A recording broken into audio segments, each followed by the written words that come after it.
Very good morning to one and all. It is both an honor and privilege to welcome you all to this national webinar on milk procurement strategies, challenges and opportunities organized by MIDFT in association with Indian Dairy Association, Gujarat State Chapter and Doodh Sagar Dairy, Mehsana under Azadi Ka Amrit Mahotsav. We are honored this morning with the presence of Shri Ashok Chaudhary, Honorable Chairman, Doodh Sagar Dairy. Although he is not present here, but he'll be joining us shortly. We are graced with the presence of Shri Mehsana, Chairman NDDB Anand, Dr. N.H. Kelawala, Honorable Vice Chancellor, Kamdhenu University, Dr. G.S. Rajoria, President, Indian Dairy Association, Dr. J.B. Prajapati, Chairman, IDA Gujarat State Chapter, Shri Jain Mehta, COO, GCMMF Anand, Shri Hemant Gaurav, General Manager, IndiForce, Shri P.B. Bambi Sir, Executive Director, Doodh Sagar Dairy, Dr. Praful Banwadia, General Manager, Banas Dairy, Shri Amit Vyas, Managing Director, Amul Dairy, Shri Dheeraj Kumar Chaudhary, In Charge MD, Doodh Sagar Dairy, and Dr. A.G. Badania, OSD, MIDFT.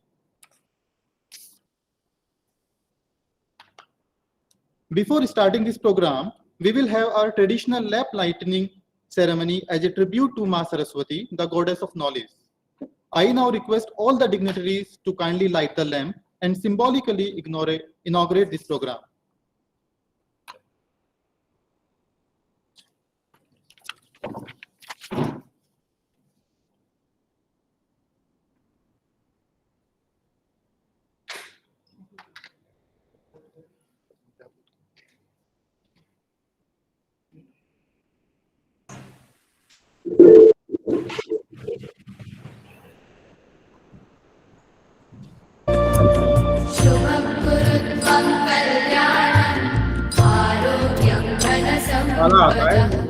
शुभं कुरुत्वं कल्याणम् आरोग्यं धनसम्पदः शत्रुबुद्धिविनाशाय दीपज्योतिर्नमोऽस्तुते दीपज्योतिर्नमोऽस्तुते दीपज्योतिर्परब्रह्म दीपज्योतिर्जनार्दनः दीपज्योतिर्परब्रह्म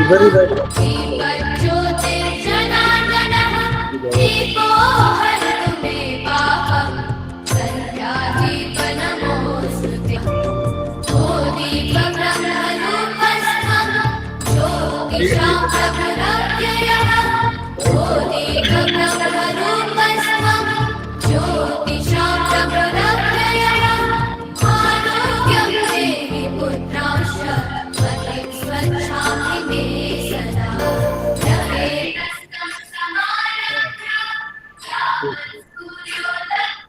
My part.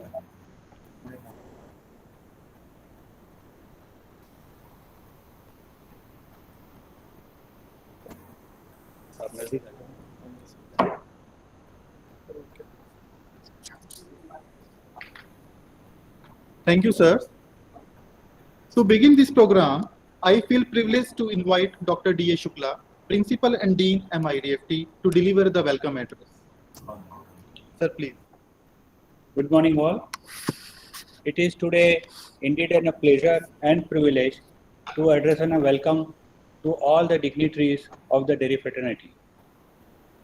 Today's webinar, a national webinar on milk procurement strategies, challenges and opportunities, being organized in MIDFT in association with Indian Dairy Association, Gujarat State Chapter, Kamdhenu University and Doodh Sagar Dairy. On behalf of all, I welcome our Chief Patron, Vice Chancellor of the Kamdhenu University, Dr. N.H. Kelawala sir. I also welcome the Chief Guest, Sri Mehsana, Chairman, NDDB. I welcome Guest of Honor, Dr. G.S. Rajoria, President, Indian Dairy Association. Guest of Honor, Sri Jain Mehta, COO, GCMMF Anand. Dr. J.B. Prajapati, Chairman, IDA Gujarat State Chapter. Dr. A.G. Badania, OSD, MIDFT and Professor at SMC Dairy Science College. Shri P.B. Bambi, Executive Director, Doodh Sagar Dairy.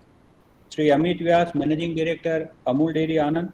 Dr. Praful Banwadia, General Manager, Banas Dairy.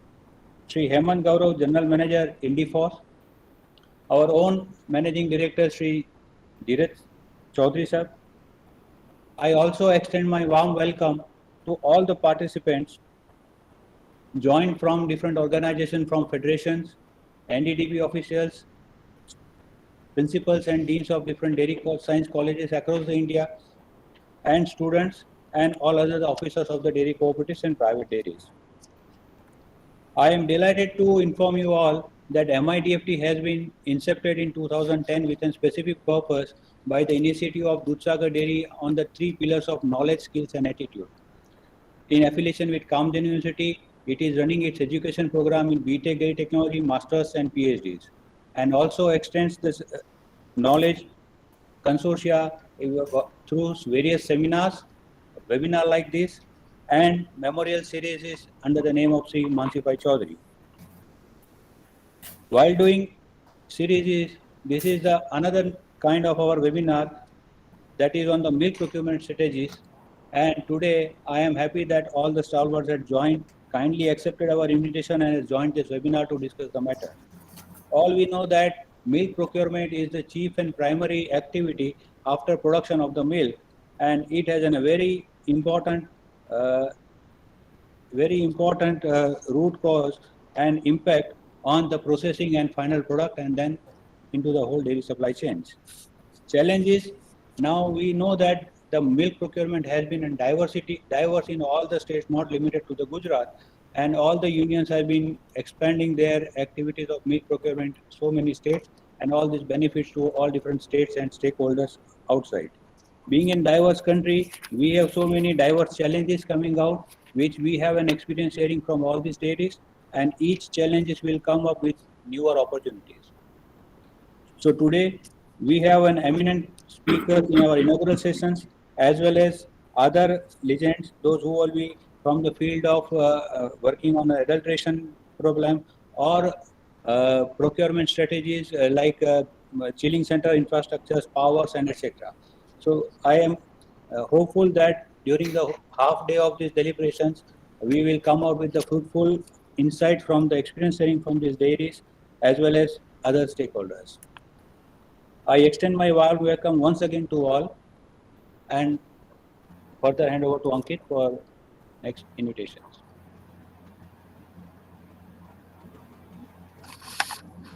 Thank you very much, sir. It is now my great pleasure to introduce Shri Jayan Mehta, Chief Operating Officer, GMMF Anand.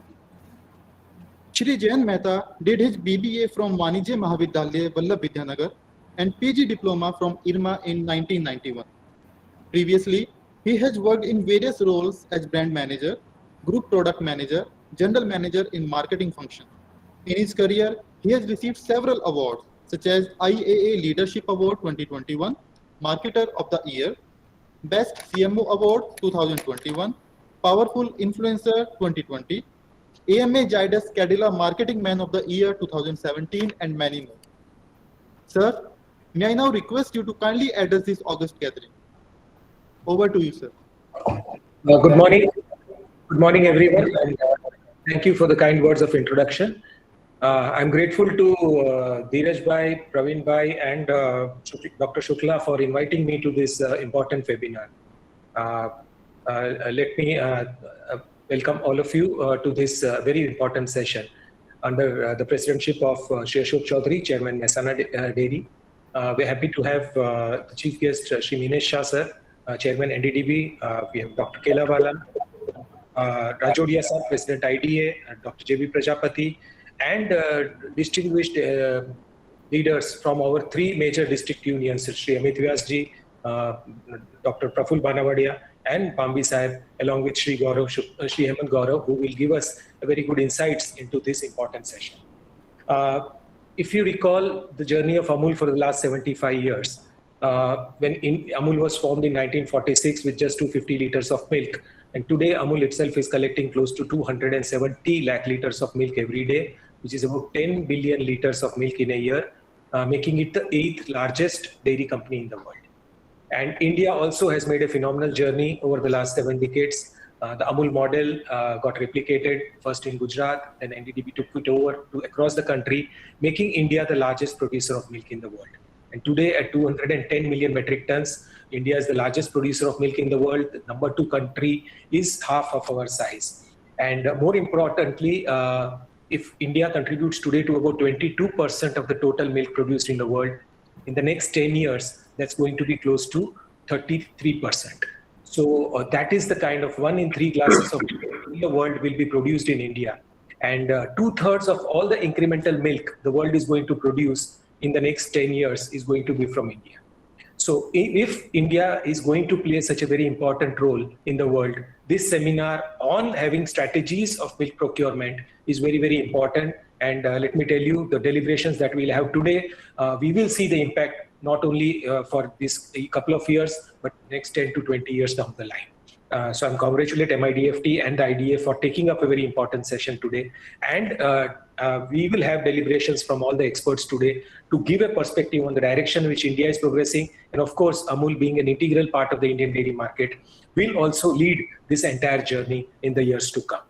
GCF also, let me tell you, has made projections to collect almost 560 lakh liters of milk from the current level of about 270 lakh liters of milk by 2030, which means, as earlier in the introduction it was mentioned, all our dairies in Gujarat are working very hard to improve the procurement of milk, the processing of milk, and the marketing of milk, not only in Gujarat, but also various states of Gujarat, of the country.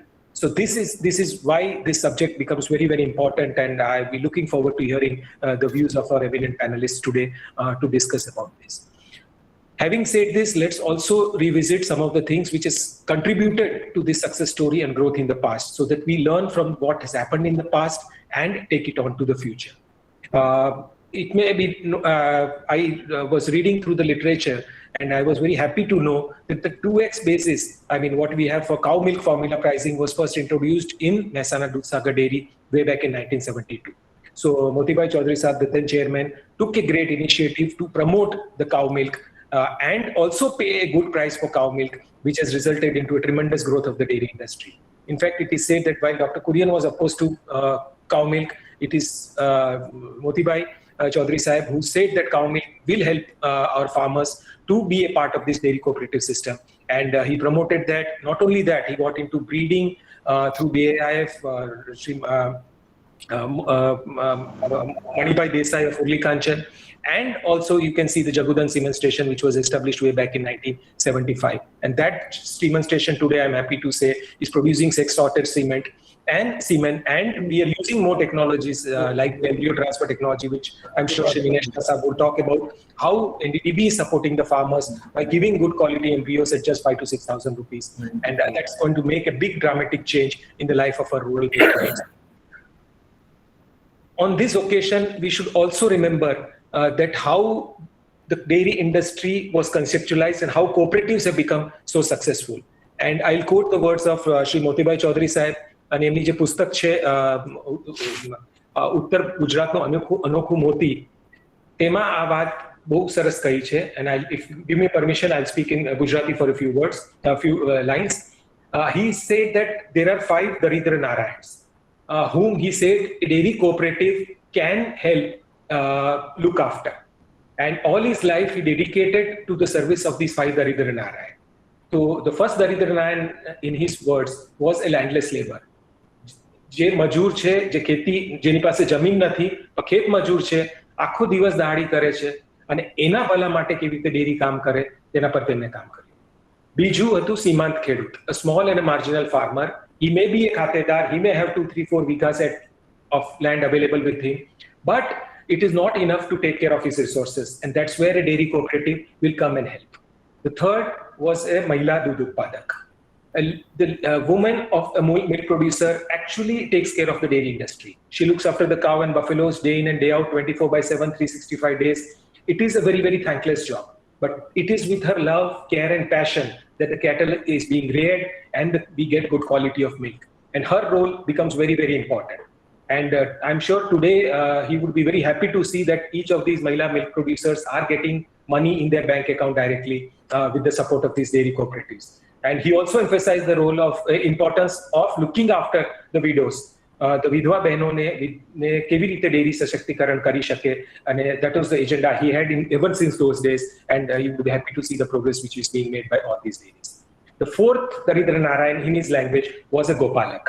He has a lot of cows to rear but no land, but he still looks after the cow very passionately and maintains his breed, maintains the purity of the breed, and looks after it, and the dairy cooperative would provide a source of livelihood of wherever he is. And the fifth Daridra Narayan was an unemployed youth. થોડું ભણેલા લોકો હોય, બેરોજગાર હોય, કામ શોધતા હોય, સરકારી નોકરી શોધતા હોય, but if they become a part of this enterprise, they can earn their livelihood. So imagine all the visionary thoughts he had 50, 60 years back today also remain equally important. And this is what I would like to term as a hospital model. It is not that dairy cooperatives have not benefited millions of people, not only in Gujarat, but across the country. But I call it a hospital model because whenever you go to a hospital, you will see it is the beds are filled with sick patients. But these are not the same patients, you meet them every time. Those who have recovered have moved out, and they've been replaced with the new patients. So same thing in case of our cooperative dairy model, which is very, very inclusive. You find people who have achieved the growth, who have achieved higher levels of socio-economic classification.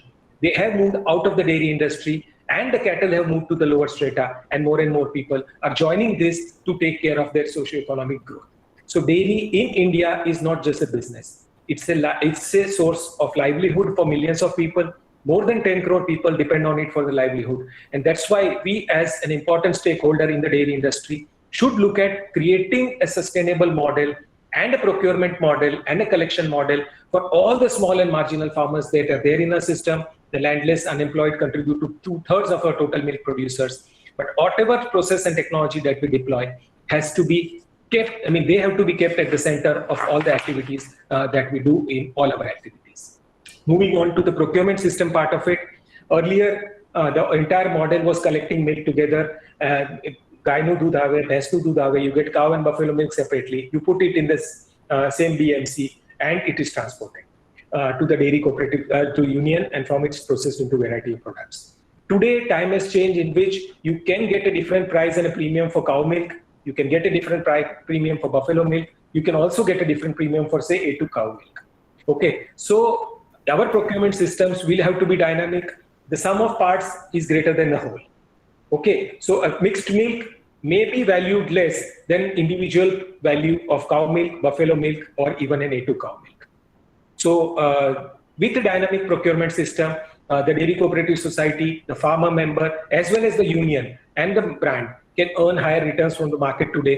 And we need to keep our systems designed in such a manner that we are able to do that. Thankfully, a lot of automation and digitalization is happening, and our unions have done tremendous work in this direction. So we are collecting milk from all the farmers today, more than, say, 30 lakh farmers, on twice a day on a common software. And that is throwing up a lot of data, which is telling us what's the importance of every farmer, be it collecting 2-4 liters of milk, 200-400 liters of milk, and over different seasons and all that. And milking machines are there, automation is there in a variety way, app-based systems are there, SMS-based things are there. I know Amit has a fantastic presentation, so I'll not talk about it, but a lot to learn from all these initiatives that our dairies are taking, and how we replicate it at faster level so that we are able to strengthen the procurement, collect very, very important data for every single farmer, for every single cow, every single village society, every single union, and make an entire cow to consumer model, which is very, very dynamic, with the clear intention of passing on the largest share of the consumer's rupee to the producer. That's been a great strength of India. More than 80% share of consumers' rupee goes back to the producer in India as compared to Europe, US, New Zealand, which only get 1/3 share of the consumer's rupee or a dollar. So that is where it is very, very important, and we need to continue working on this so that we keep an eye on the costs, and maximize the throughput and returns so that we are able to deliver and keep delivering on this over a long period of time. We need to reduce the cost of transactions, we reduce the cost of production of milk, we reduce the cost of the entire supply chain so that we are able to give best quality products to the consumer at value for money price, and pass on the largest share of the rupee. And with improvement in productivity and more milk per cow, you will be able to give higher returns to the farmers and double the income of the farmers as the productivity and other things increase. The last thing, but the most important thing, is the focus on quality. Let's be very clear that quality has to be paramount, and the brand Amul Sagar, which command a huge premium in the market, is only because of the great quality that we have continued to maintain. And we would like to continue our focus on this in a very, very ruthless and a relentless manner. But here, as members of the Dairy Cooperative Society, the role of our cooperative services department will become very, very important. Somebody will question के quality के matter में CS department का क्या role है? But here the role is very important because a CS department has to continuously emphasize to the farmers that they are not suppliers of milk to the cooperative, they are the owners of this cooperative. The Amul, Sagar, all the brands that we have, they are owned by 36 lakh farmers of Gujarat. They are not just suppliers of milk. So when you are an owner of a dairy cooperative society, you will not compromise in the quality of the milk that you supply to it, and the dairy cooperative will benefit of the good quality of milk that we get from it. So it is a very, very multidisciplinary role. It is not just a single axis thing that I do my work, you do your work. The work we do is important and overlapping for each other. And that's where we as dairy cooperative organizations also need to see that the involvement of the farmers continue to be at the highest level. As owners of this enterprise, owners of a brand, which is Amul is a $8 billion brand. But milk, as a valuable commodity, as a source of nutrition to millions, we cannot compromise on quality. And I'm sure the experts also will talk about what all steps are being taken to monitor quality and other things. And finally, the last thing, which I would like to end with a quote, which says that money makes milk. So while we may discuss various things that happen for production of milk, procurement of milk, marketing of milk, but if you talk from the farmer's angle, it's the only one thing which is very, very important, and we should all remember, is that money makes milk. So if the farmer continues to get a good price of milk, we will get the quality and the quantity of milk that we want. We have in our plans, we have in our goals, we have in our targets. And as a dairy cooperative, it is our duty to see that our members get the best price of milk, taking care of the inflation, taking care of cost of production of milk, and also seeing that we are able to capture the largest market for them, not only in India, but around the world, so that they continue to get the best price of milk, they continue to remain involved in this, to the overall growth of the state, overall growth of the nation, and in India, continue to at greater heights. I will end my talk here, and I'll be happy to have any questions. But more like you, I'm very interested to hear the views of other speakers, the distinguished guests, and learn from whatever deliberations we have in today's session. Thank you for your kind invitation, and it's a great pleasure to be here today. Thank you.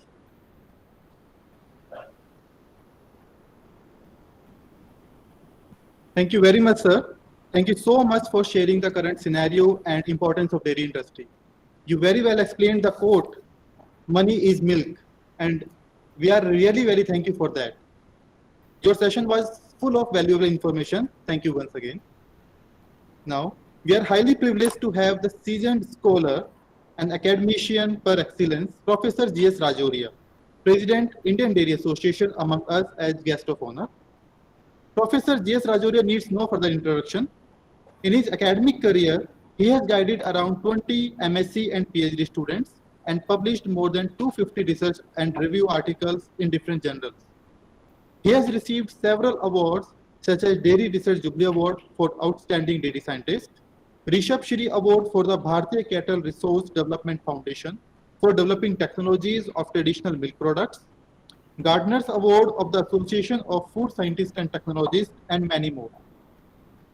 Respected sir, may I now request you to kindly address the audience. Over to you, sir. Thank you, all the staff members of the Dairy Science College, Mehsana, distinguished dairy scientists associated with the teaching and research, doyens of dairy industry from across the country, especially those from Gujarat who have made a great contribution to the growth and development of dairy industry and brought this country to #1 position in the world. The topic is challenges and opportunities in milk procurement. As professor, I would like to, just give slots only. I will not like to discuss all the issues, but I will just mention some of the important issues. You see, we have got some 7 lakh villages in this country. Each village will produce some amount of milk, some small amount. Then there will be some villages located in far off areas, in hilly tracts, where the cost of transportation will be very high. In spite of all those difficulties, India is collecting some 35% of the total milk that we are producing today. Management of raw milk quality, as Jain Mehtaji has said, is a great challenge before all of us, because cooling systems are not, so economic, and therefore the processors have to take care of the issues related to the cost of improving the quality, in spite of the fact that the cost of refrigeration is very, very high. We have got some kind of competition between the cooperative and the private players, and the price elasticity for milk is very, very high. We have done, several years ago, a study of the hilly regions procurement problems. Vehicles were to travel long distances. Roads are not very good to collect small amounts of milk with exorbitant cost of transport per liter. Deserts also face this kind of problem. There are poor cleaning facilities available at the milk collection centers. There is lack of infrastructure for transport of milk. What is required is that perhaps the establishment of containerized milk collection units could be considered to reduce the construction time and cost of these milk collection centers, to ensure that the milk received at the dairy dock is good quality. Unfortunately, we have unreliable power supply system, and lack of refrigeration will require many innovative refrigeration technologies to reduce the spoilage and improve the milk quality. When we started the growth of dairy development, at that time, a study was conducted by the ICAR, where it was found out that about 10 to 15% of the total milk produced used to get, at the dock of the dairy, used to get, spoiled because of the high temperature. The acidity content of milk was very, very high. Today, we are happy that loss has been reduced tremendously. However, it may be desirable, since unreliable power supply is observed. A DG set for proper backup is necessary. The current option for village level chilling, there is an expensive, though needs recurring maintenance and less eco-friendly alternate, may be to use solar power or biogas generators. The technology for thermal energy storage that releases stored energy to chill milk instantly may be considered when a need arises. There is a experimentology Promethean power system. Small farmers friendly machines may come up into play to provide backup for a few hours.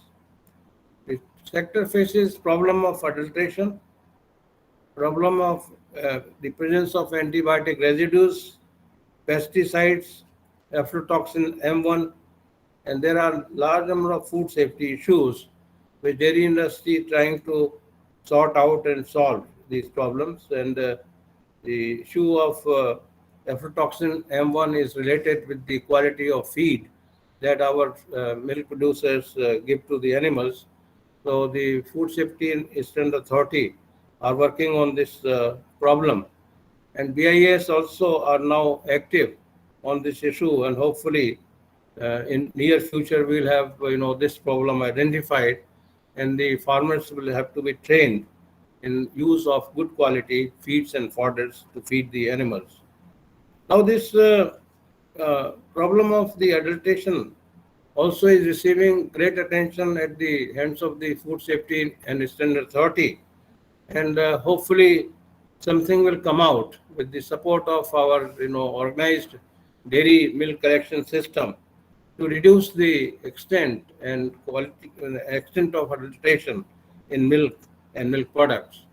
Incidentally, there are some issues related with the government also. People are saying that unpacked paneer is being sold.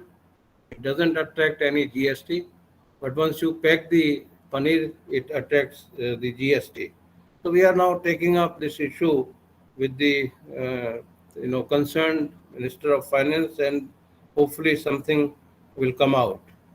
The other thing that I would like to say is the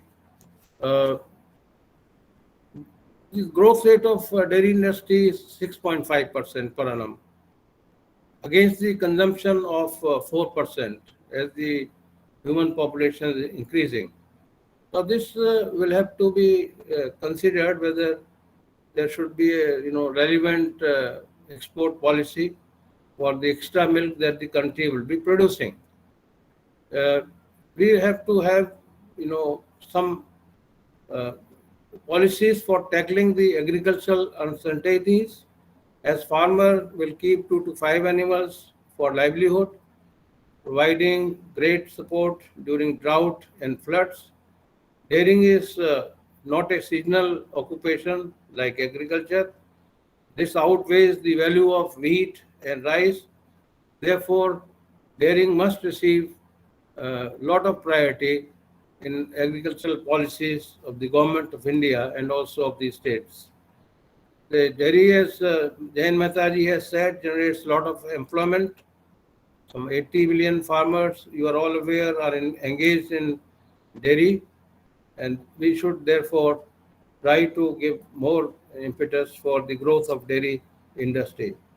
Women empowerment is also very, very important, and therefore we must ensure that women receive also some top priority in their empowerment. A study has shown that 69% of the total workforce in dairy sector comes from women. Cow dung is a very good source of organic manure to replenish carbon in the soils, and effort should be made in the villages together with enhanced procurement to ensure that the carbon in the soil is replenished through the cow dung which we receive. During pandemic, we have put up a very spectacular performance. We maintained supplies, and dairy industry deserves a lot of appreciation for this regular supply. There is no doubt that we do not have any minimum support price of milk. We have been working with various agriculture universities and dairy science colleges that some studies should be conducted to find out the cost of milk production in the country. There is a great need for us to reduce the cost of milk production by combining latest feeding technologies and also by improving the productivity of dairy mills. And I know all of you are aware of the schemes the Government of India has recently launched on various causes and various platforms to improve the productivity of dairy animals. Now we have quite a few government initiatives, and I will not like to speak about that because of the shortage of time. But there is a need for also improving the AI services in the country because the success rate of AI is not as we should have. FMD, foot and mouth disease control, requires extra care so as to keep the animal productivity high. Some kind of equipment for bulk milk coolers and chilling centers, milk testing facilities, infrastructure for processing of milk, creation of information and commercialization technology, manpower and skill development. All these things require great attention by the dairy industry of India, which is necessary that milking machines should be introduced in large numbers, maybe 2 unit or 5 unit or 10 unit. Could be we can have some kind of systems in which community milking could be introduced to improve the quality of raw milk. Milk producers companies, presently 19 in number, are doing a very good job, and we compliment the efforts made by the initiatives of the National Dairy Development Board, especially Mehsana for increasing the number of milk producer companies, which I hope will do a great job in enhancing the milk procurement and quality of milk and milk products. Thank you.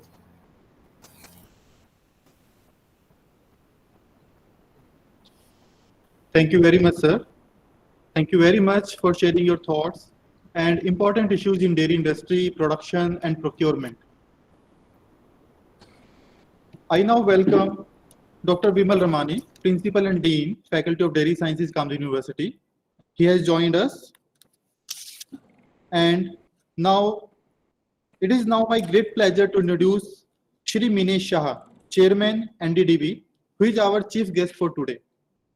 Shri Minesh Shah is a dairy technologist from SMC College of Dairy Science, Anand, and holds a PhD diploma in rural management from IRMA. He has multi-dimensional experience in the dairy sector for more than 36 years. He has contributed in research and development, product and process development, finance, cooperative services, and project management. He has spearheaded National Dairy Plan Phase 1, a central government scheme, a scheme of Government of India and funded by the World Bank. Sir is also the chairman of Mother Dairy Fruits and Vegetables Private Limited, Indian Immunologicals Limited, NDDB Dairy Services, Pristine Biologicals Limited, and Animal Breeding Research Organization. He is also in the governing boards of IRMA, Vidya Dairy, and National Cooperative Dairy Federation of India Limited. Sir, may I now request you to kindly address this August gathering. Over to you, sir. Thank you very much. Thank you very much. Chairman Dudhsagar Dairy Sri Ashok Chaudhary ji, Vice Chancellor of Kamdenu University Dr. N.H. Kelawala ji, Dr. Rajoria ji, President IDA, Sri Jayan Mehta, Chief Operating Officer GCMMF, Dr. Shukla, Principal and Dean MIDFT, Sri Amit Vyas and Dheeraj Chaudhary, MD of Amul and Mehsana Dairy, Dr. J.B. Prajapati, President IDA Gujarat chapter, some of the known faces, Sri Bambi, Sri Praful Badwania from Banas Dairy, Dr. Jana from SMC College of Dairy Science, Dr. Badania. So good morning to all, and it's really my privilege. I'm very happy to join all of you in this national webinar on milk procurement strategies, challenges and opportunities being organized by MIDFT Mehsana.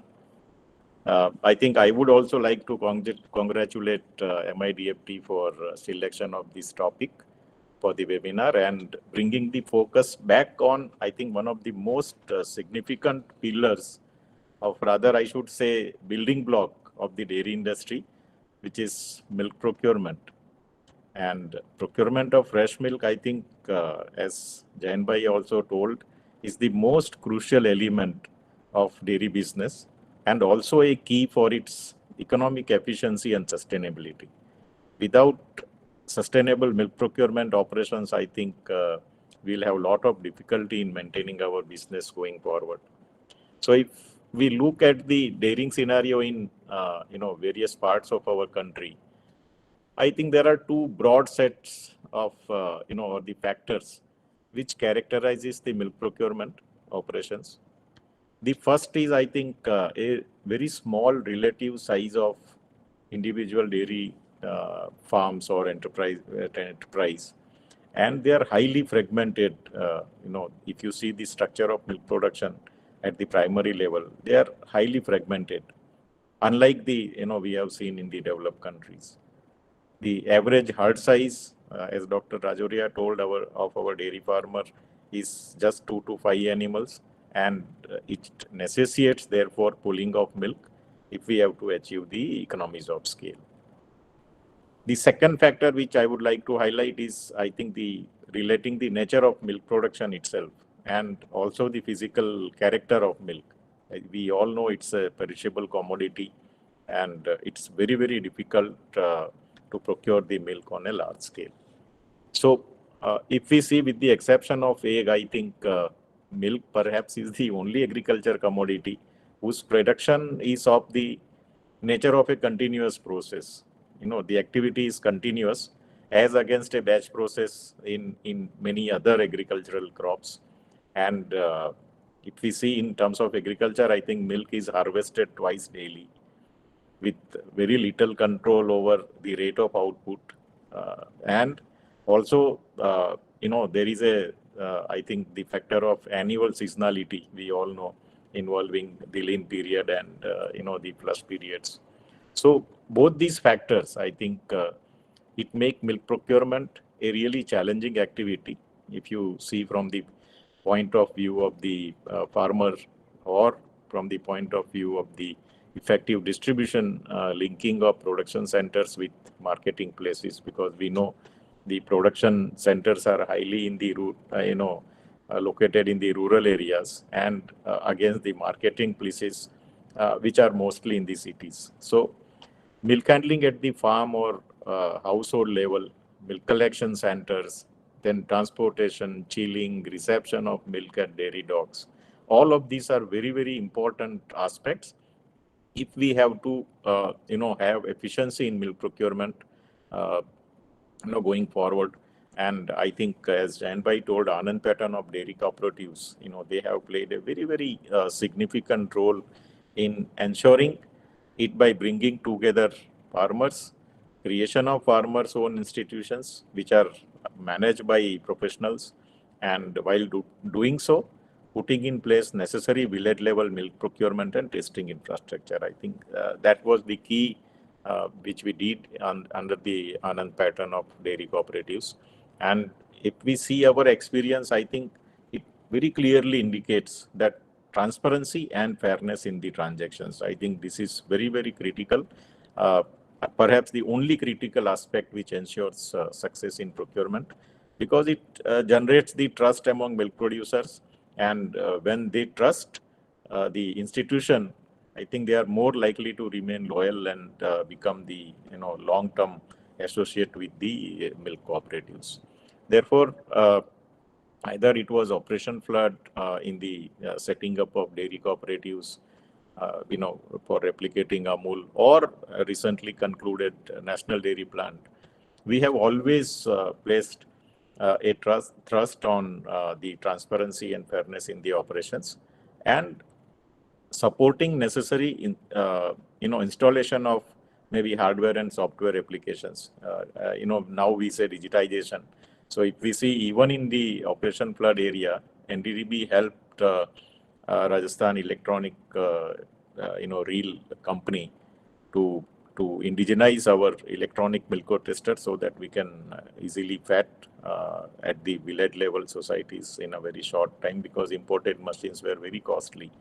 And also now under the NDP one, if you see, we supplied maybe about 30,000 AMCUs and DPMCUs all across the country at the village level, which will help create the transparent and fair milk procurement systems. So Now we are extending it further. We have now developed one open source software, AMCS. We sell, it is the software we have developed to help the cooperatives to digitize entire operations of village dairy cooperatives. And I think importantly, it will also ensure direct milk payment to the individual bank accounts of milk producer. So procurement of milk is, I think, not enough. Uh, as Dr. Jain Mehta also told, we'll have to ensure that it is of good quality. So while the procurement of milk is one aspect, maintaining and ensuring quality of milk is another. And high quality standards are very, very critical in a market with intense domestic and the international competition which we are looking. And this is all, I think, the more important when we are talking about now reaching out to the global markets, as Dr. Rajoria highlighted. So quality of milk starts with the animal and awareness of farmers on the quality aspects. I think these are the two factors. And thus, I think we all have initiated the clean milk production programs. They are very, very critical and important for inculcating motivation and skills that are required for correct milking and milk handling.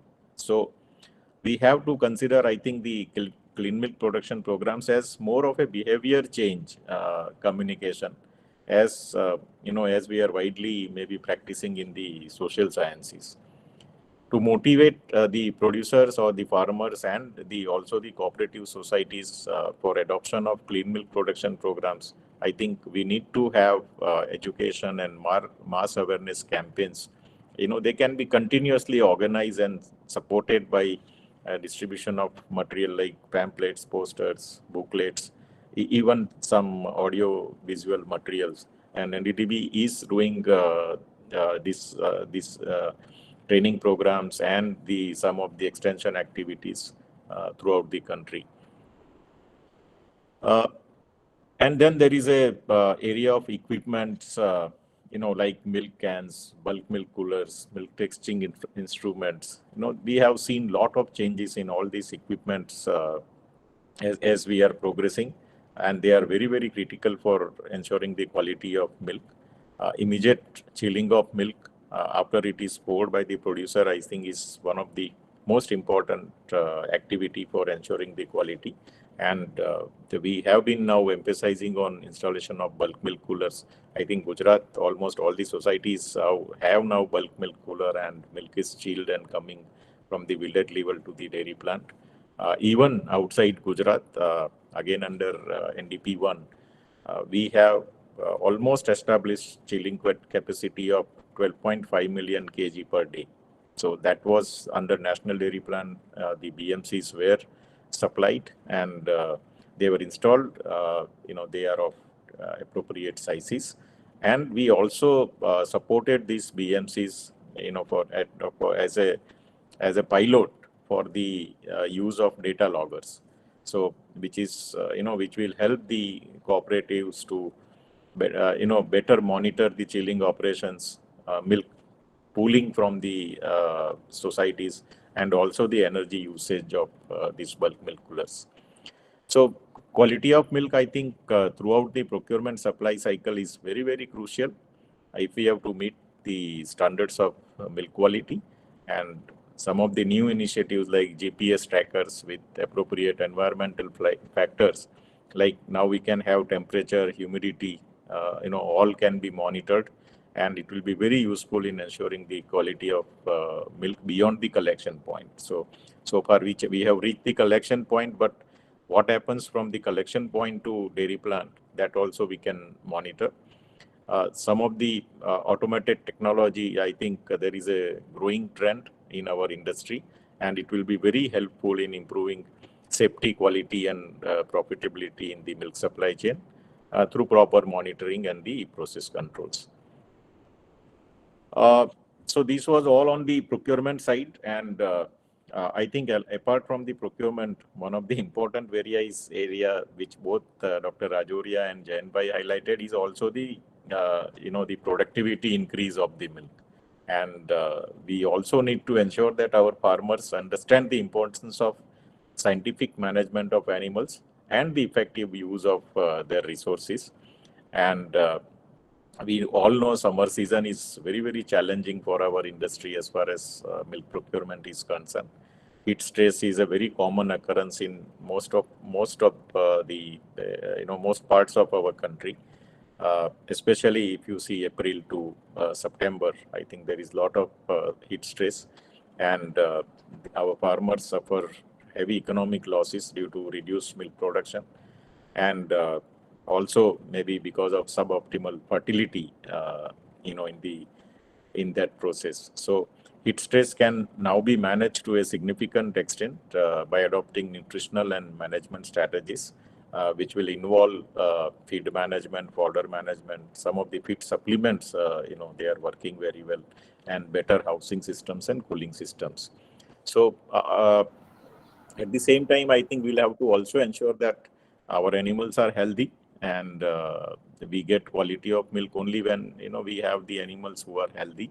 And our continuous aim should be to provide cost-effective, efficacious, easily implementable, and sustainable solutions for the economically relevant dairy animal diseases, because that is also important. And again, the disease control, FMD eradication, will be very, very important if we have to start exporting our products on a larger scale. That's very, very important. I would just like to share one of the experiment which we did for the mastitis. We all know it's a infection of the udders, and it has been a nemesis for many dairy farmers due to milk production losses. Either they'll have to discard the milk, or they'll have to reduce the milk production, and it can exist in subclinical or clinical, or even the chronic forms. And it has remained a major hurdle towards our all clean milk production initiative. So detection and control of subclinical mastitis, I think, is very, very important if we have to take control of this disease. And one of the novel approach we started putting in place was a 2-tier milk testing protocol in order to identify the subclinically infected animals, and also providing a simple and very cost-effective oral supplementation, which can be mixed in either feed or water. And believe me, the cost of testing and also a 10-day oral supplementation is only around 30 rupees. So it's, I think every farmer can afford this. The further, the nutrition of the cow is also important for the, for creating a resistance to mastitis. And we have all known that nutritional deficiency of trace minerals like, selenium, or also some of the vitamins like vitamin E, then copper, zinc, vitamin A, in fact, they are all negatively influencing the udder health, and they increase the incidence of clinical and subclinical mastitis. So in addition to micronutrients, I think negative energy balance in transition phase also impairs the udder defense mechanism, and thereby, we get the very, very high somatic counts in the milk. So it's important that, the animals are provided with optimal nutrition according to their, stages of lactation. Unfortunately, we all know that our farmers are not aware about, the different requirements of the nutrients at different stages. And I think we should be, helping them to provide adequate training and scientific farm management practices, especially on the scientific feeding management. I think Dr. Rajoria also touched upon on the antimicrobial resistance. It's a major concern, and we'll have to see that the antibiotics are not used indiscriminately for treating the animals. And one area which is now emerging and giving excellent results is the Ayurvedic veterinary medicine, or veterinary medicines. And they are used extensively for ages, in our country at least, to manage major ailments in the livestock. As we know, they are all prepared from the ingredients which are available at the farmer's household. And it's, I think, an economical and sustainable solution if we have to reduce the usage of antibiotic.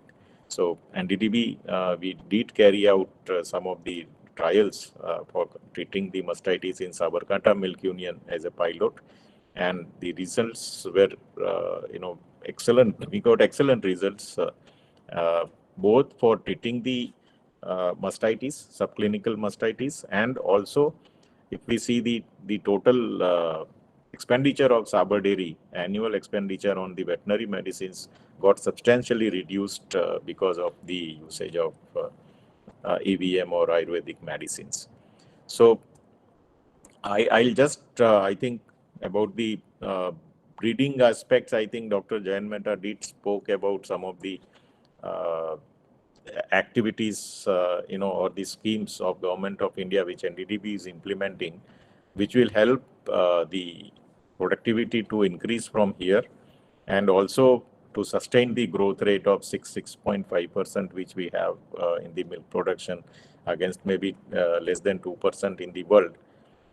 One of the scheme is the ET-IVF, so embryo transfer technology and IVF together. I think it has a huge potential, and if we combine it with the sex semen, which is available now in the country, I think it will give excellent results, because we will be ensured with only female cows of better genetics, because the embryos will be from a genetically better cow, and we will be using the sex sorted semen of that, so that we can get assurance that we will only get female cows.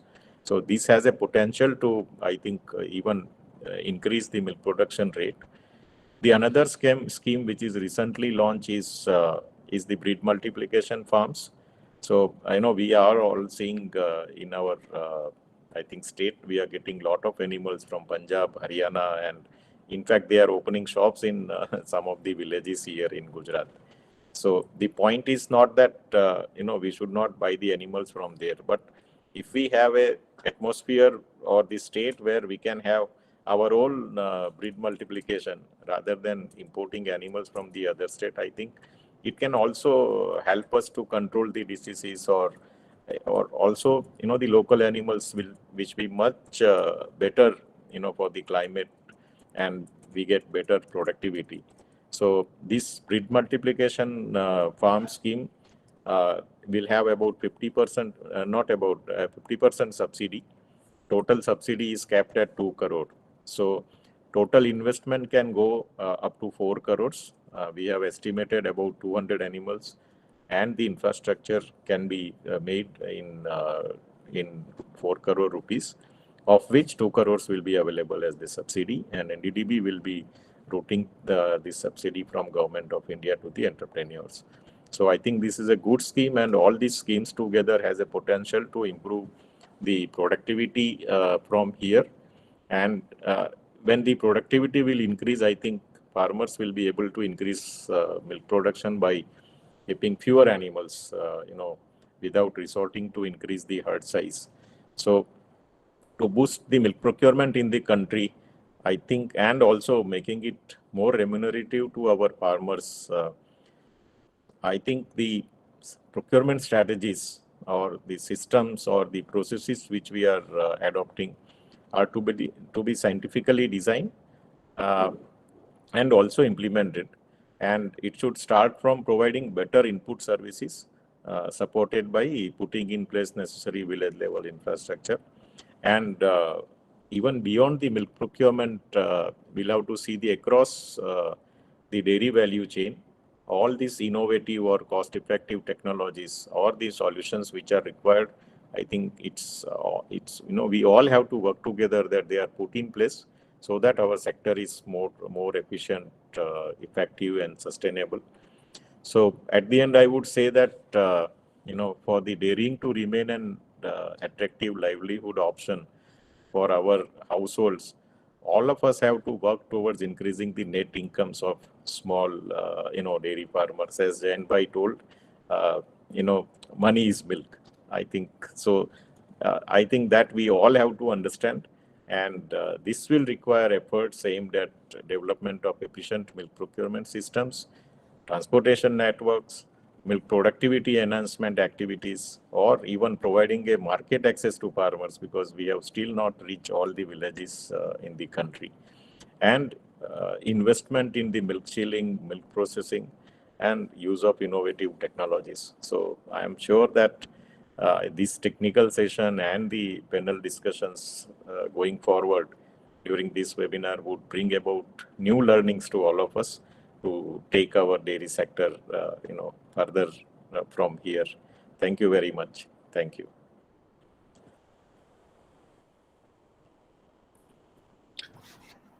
Thank you, sir. Thank you very much for sharing your thoughts and valuable information with us. Before further moving, I would like to inform all the participants that today's webinar is being recorded, and we will be able to share a link on the official YouTube and Facebook page of MIDFT after the event is complete. We welcome you to revisit the content yourself and share it with the colleague. Thank you, sir. Thank you once again. Now, I would like to introduce the navigator of flagship of knowledge, Honorable Vice Chancellor, Kamden University, Dr. N.H. Kelawala, as the chief patron of the webinar. Sir is a fellow of National Association of Veterinary Sciences India and Indian Society of Veterinary Surgery. He is the recipient of several prestigious awards during his career. For example, Jawaharlal Nehru Award for Outstanding Agriculture Research for his doctorate work, Gold Medal for the Best Oral Presentation by Indian Society of Veterinary Surgery, A.K. Bhargava Memorial Gold Medal for Best Research Paper published in Indian Journal of Veterinary Surgery, Jawaharlal Nehru Memorial Fund Award in UG for standing first. He is also the active member of the Academic Council, Research Council, and Extension Education Council of Navsari Agriculture University, and he is also the active member of the Academic Council of Indian Veterinary Research Institute. Without taking much time, may I now request Honorable VC Sir to bless us all with your address. Over to you, sir. Thank you all. Good morning to all. Under the Azadi Ka Amrit Mahotsav, national webinar being organized on milk procurement strategies, challenges and opportunities by Indian Dairy Association Gujarat chapter, MIDFT, Dudhsagar Dairy and Kamden University. Dignitaries attending this webinar, chief guest of today's function, Sri Mehsana, Chairman NDDB. Guest of honor, Dr. G.S. Rajoria, President IDA. Jayan Mehta, CEO, GCMF Anand. Dr. A.G. Badania, OSD, MIDFT. Gujarat Chapter President, IDA, Dr. J.B. Prajapati. Speakers of technical session, Sri Amit Vyas, Managing Director, Amul Dairy. Dr. Praful Banwadia, Dr. P.B. Bambi, Sri Guru. Host Institute Principal, Dr. Dharmendra Shukla. In charge MD, Dudhsagar Dairy, Dheeraj Chaudhary. I can see Dr. Bimal Ramani, Dr. Tanujana, staff members, faculty members. I can see more than 100 plus participants attending this webinar. Dr. Ankit Goyal, Kundan Chaudhary. At the outset, first, let me congratulate organizer for selecting an optimum topic, apt topic to be discussed. And some of the points have been placed by Jayan Mehta, Rajoria ji, and Mehsana. And I fully endorse that points to be fleshed and discussed thoroughly. As you very well know, India ranked first among the world's milk producing nations since 1998 and has the largest bovine population in the world. Milk production in India during the period 1950-51 to 2017-18 has increased from 17 million metric ton to 176 million metric ton, and now today touching almost 210 metric ton, recording growth of almost 6.65%. If you can see the data from FAO, it has reported 1.46% increase in world milk production from 800 billion metric ton in 2016 to 811.9 metric ton in 2017. That shows that only 1.4% increase was there as reported by FAO in world, and is compared in our Indian dairy sector, it is around 6.5%. Now coming to per capita availability, it was 130 gram during 950 to 51, and 2017-18 it was 374, and you compare world average, it was 294 grams per day. Indian dairy industry is one of the most important constituent of agriculture and animal husbandry sectors in India. It is a source of income for millions of rural households, particularly women manpower. As informed by Rajuraji also, 69% of the women are involved in this dairy industry. India is world's largest milk producer with about 22% of global production. Dairy market in India has reached a value of Indian rupees 13,174 billion in 2021 and expected to cross 30 billion by 2027, exhibiting a compound annual growth rate of around 15%. However, the dairy industry itself is largely unorganized, with only 34% of the total milk produced being channelized in an organized manner. As informed by Mehsana and Rajuraji and Jain Mehtaji, the system of milk procurement, which has grown in organized sector of dairy, can be from direct system, agent system, contractor system, and cooperative system, and in which cooperative system plant accept milk from milk producers, cooperative societies. Payment of milk is made according to quality and quantity of milk. The rates for fat and SMS are made known to the milk producers. And as we know, and we have already seen, and we are exhibiting that among all collecting system of milk and the cooperative system, especially Amul pattern is the most successful milk system in Indian economic point of view. The most common system of procurement of milk now being followed by most of the government or private dairies is through establishment of milk collection centers and collection cum chilling centers. Despite the exponential growth of dairy industry, India is still facing challenges of inadequate chilling facility, its management, milk production, issues faced during transportation and supply chain, digitalization in milk procurement system, lack of infrastructure and fragmented production. A number of infrastructure related bottlenecks are still present in both back-end as well as front-end supply chain. Most important problem or challenge I can say during procurement of milk is detecting possible milk adulteration. And as you very well know, our College of Dairy Science, Amreli, has already come out with nano-based dipstick and can detect 8 adulterants at doorstep. And we are going to commercialize that nano dipstick, and it may be marketed soon. And we are hoping that it will be costing around 1 rupee per test. And in the near future, we are coming out with this nano-based dipstick, determining milk purchase price for each of the milk producer at the purchasing point in real time, ensuring milk producers maintain hygiene while bringing milk to collection center. As informed by our Mehsana, NDDs tried to introduce bulk milk chillers, innovative strategies at milk level, and they have started it, and they are going to expand it, which generate savings in transportation, operations, handling, and processing cost. Streamlining milk collection, testing for quality of milk supplied, automatic milk collection units, data processor based milk collection units at the center, along with IT-based technology, can be utilized for minimizing the problems accorded at the milk procurement center. As on date, about $50 billion have been committed for strengthening of upstream supply chain. Village-less infrastructure for milk collection and bulking has also helped in faster release of payment to milk producers.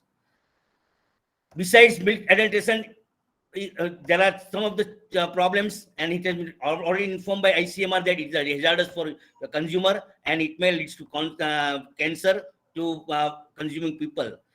Large number of, as informed by Minister Saji and Rajuraj also, that large number of production, if I give data for Gujarat, 37 lakhs milk farmers are there, and they are having very less amount of animals, that is less than 5 animals, and they are supplying milk to the milk society.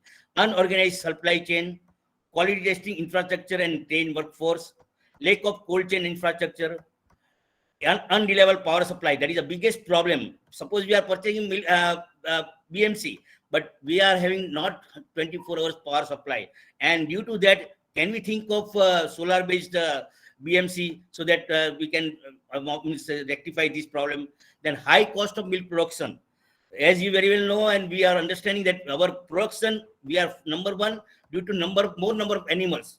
If you compare our production as compared to Israel, our animal producing 1200 liters per year, whereas Israel animals producing 10,000 liters per year. So our average milk yield is very low. So we are number one due to more number of animals. We'll compare it. It should be more 4 times the production we are getting today. So we can follow, as informed by Minister Shaji, that we are very poor in extension. So we want to strengthen our extension system so that scientific management can be undertaken by the farmers, and we can increase the milk production. At the same time, sex cement we can introduce very well so that we can have less number of animals. They are competing with feeder for our producing animals. Then high cost in milk handling and marketing is already narrated by President IDA and Minister Shaji. And I can say almost double the price we are at the time of reaching the consumer. If we reduce this price, we can provide consumer a very less price milk. Poor quality milk due to unhygienic milk handling, that is also very well informed by Minister Shaji. And as we really know that we are having disease like brucellosis, FMD, and that how we can minimize, how we can screen the animals at regular interval. At the same time, and antimicrobial resistance, and that Chairman ND, we have already put forward that we can go for Ayurvedic medicine, ethnoveterinary medicine, so that an antimicrobial resistance can be minimized. When Pollution Control Board has to take care that means whatever feed and water consumed by the animals may be having pollutant, and that also I have a great concern for all of us. Low productivity and poor genetic potential of indigenous cow, that is to be seen, and for that we have to see for increased productivity, and NDP is also planning for that, how to increase productivity of the animals. Very important challenge, I can say, inadequate availability of feeds and fodder. They have estimated that 11% dry fodder, 35% green fodder, and 28% concentrated feeds deficiency. And area under green fodder crops has hardly over exceeded 5% of the total crop area. So common grazing lands are limited, 10.4 million hectare, and that how can get best from this whatever grazing land available with us for these green fodders. There are wide variations in the report of the estimated unavailability and deficiency of green fodder, dry fodder, and concentrate. There are limited numbers of chilling centers. We are having, and that we are going to increase in years to come, and our chilling machines or chilling centers, that BMC also has chilling capacity very less. So how best we can increase the capacity of chilling center? And I already informed that can we have that solar system of chilling center so that power failure can be minimized. Then farm, in spite of having 1.3 billion population of our country, there is growing shortage of labor, and if we are getting labor, cost of the labor is very high. Quality testing, infrastructure, and trained workforce available at the collection site, and how best we can rectify this thing, that is to be discussed today. Processing equipment and food ingredients, as we very well know, growing consumer awareness and shifting lifestyle are forcing processors to move towards the product innovation, and thus a growing demand of high quality equipment and various food ingredients can be taught by these panel discussions. So I can say that determining the milk purchase price for each of the milk producers at the purchasing point in real time, ensuring milk producers maintain hygiene while bringing milk to collection centers, and can we think of milk run logistic is the procurement system with a special emphasis on the automobile industry. Milk run system is all about logistic support for the supply chain. milk run system results in reduction in cost of transportation, traveling path, and fuel consumption. The effect of milk run logistic on the reduction of carbon dioxide is also a pertinent advantage. Promotion of milk runs can be highly evaluated from the viewpoint of environmental policy. So what are things discussed by Minesh Shaji and Rajuria ji and Jayan Mehta, we can think, and they have placed some of the challenges, and all the technical experts are there during technical session, as well as panelists are there. How best we can solve this problem, how best we can discuss this problem to overcome this problem. Minesh Shaji rightly pointed out, we have to think for animal health, as animal health services are account for almost more than 25% of the total public expenditure on livestock.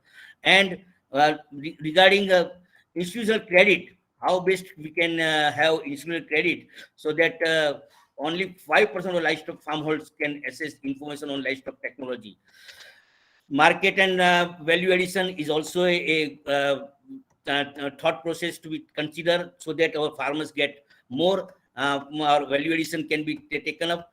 And nowadays, I can say, put forward this flash challenge: breed-based milk procurement in times when market is for desi cow. How best we can separate? I have already informed by Jayan Mehtaji that we separate this cow milk and buffalo milk. Now amongst cow milk also desi cow milk, and that is now awareness coming up. A consumer are there to pay whatever price you want for the quality milk.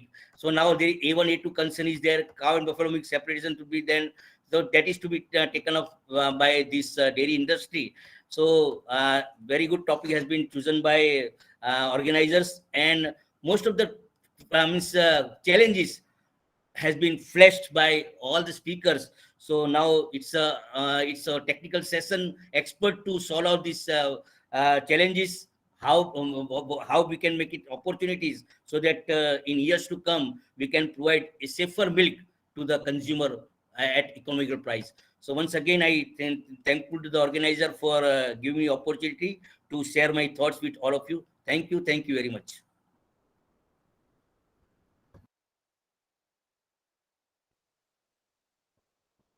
Thank you, sir. Thank you so much for your words of wisdom. It will be a great pleasure for us to listen to you again in our future events. Thank you once again, sir. I would like to inform all the participants that due to some urgent engagements, Shri Ashok Chaudhary, Honorable Chairman Dudhsagar Dairy, would not be able to join us. He has conveyed his message that will be delivered by Shri P.B. Bambi, Executive Director, Dudhsagar Dairy. Please, sir.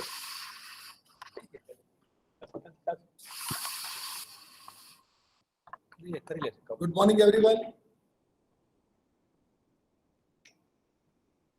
As my chairman is not present in the today's meeting, he has asked me to share his words for this webinar. Bharat दुनिया का सबसे बड़ा दूध उत्पादक होने के साथ दूध उत्पादों का सबसे बड़ा उपभोक्ता भी है। हम जानते हैं कि डेयरी उद्योग दूध पर निर्भर है, जिसे अगर ठीक से प्रोसेस न किया जाए तो बहुत जल्दी खराब हो जाता है।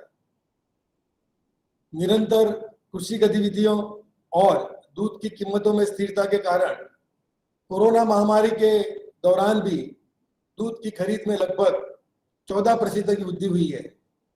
डेयरी क्षेत्र के स्रोतों से आंकड़ों के पता चला है कि अन्य राज्यों के सहित गुजरात में भी दूध की खरीद वर्ष 2019-20 में प्रतिदिन 215.65 लाख किलोग्राम से बढ़कर 2020-21 में 245.8 लाख किलोग्राम प्रतिदिन हो गई है। एक रिपोर्ट के अनुसार सभी भारत के राज्यों में से गुजरात में सबसे ज्यादा दूध की खरीदी हुई है। महामारी के दौरान जब प्राइवेट सेक्टर ने और कई कोऑपरेटिव सेक्टरों ने भी किसानों से दूध खरीदना बंद कर दिया था, तब गुजरात के संघों ने, गुजरात की सहकारी दूध संघों ने डेयरी किसानों से दूध का पूरा भुगतान किया और उनसे दूध की खरीदी की है। हालांकि भारत में दूध खरीदी में कई चुनौतियां हैं, जैसे उच्च परिवहन लागत, उच्च परिचालन लागत, कोल्ड चेन इंफ्रास्ट्रक्चर की कमी, दूध में मिलावट, अविश्वसनीय बिजली की आपूर्ति। उपरोक्त चुनौतियों का समाधान करने के लिए गांव के दूध संग्रह बिंदुओं पर बल्क मिल्क चिलर स्थापित किए गए हुए हैं, जो परिवहन, संचालन, हैंडलिंग, प्रसंस्करण की लागत में बड़ी बचत करते हैं। दूध संग्रह को सुव्यवस्थित करने के लिए और खरीदे गए दूध की गुणवत्ता का परीक्षण करने के लिए स्वचालित दूध संग्रह इकाइयां, ऑटोमेटेड मिल्क कलेक्शन सिस्टम और डेटा प्रोसेसिंग आधारित दूध संग्रह इकाइयां संग्रह केंद्रों पर स्थापित की गई है। दूध में मिलावट की जांच करने के लिए दूध उत्पादकों के लिए भी किट जारी की गई है।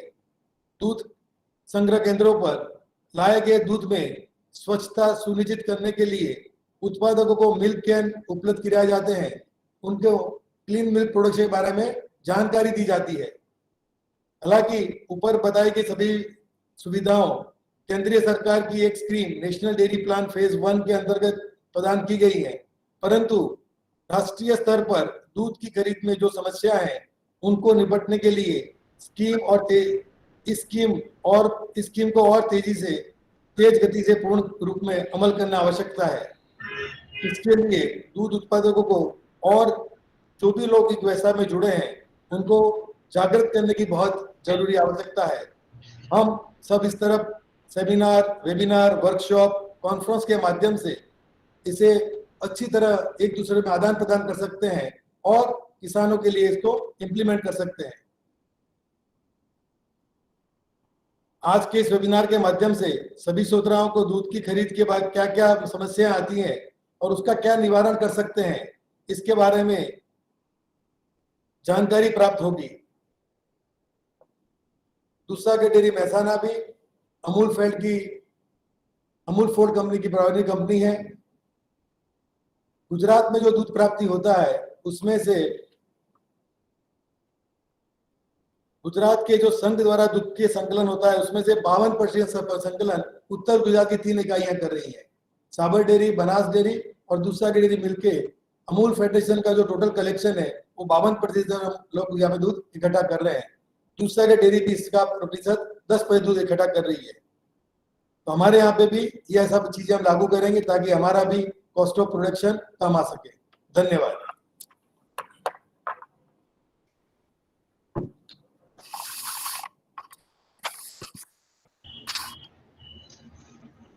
Thank you, sir. Thank you so much. His thought-provoking address has set a perfect platform for our speakers to deliver their presentations in the area of milk procurement strategies. Now, before calling our first speaker, I would like to inform all the participants that we would love to hear your queries during today's presentation. If you have any question or query for our speaker, please feel free to send it through chat box. We'll be answering questions at the end of the session. Now, without further ado, I would like to invite our first speaker, Shri Hemant Gaurav, General Manager, Service Operations, Indifos Analytical Private Limited, Ahmedabad. Sir did his BE in Electronics and Communication from Maharaja Shaji Rao University, Baroda, Gujarat. He has 25 years of experience in analytical instrumentation in spectroscopy and chromatography. He has worked with renowned companies in analytical instruments such as Mettler Toledo, Perkin Emmer, Thermo Scientific, and Shimadzu. He has received Omega Asia Award for Mettler Toledo, Switzerland, for outstanding performance and contribution in service support and customer satisfaction.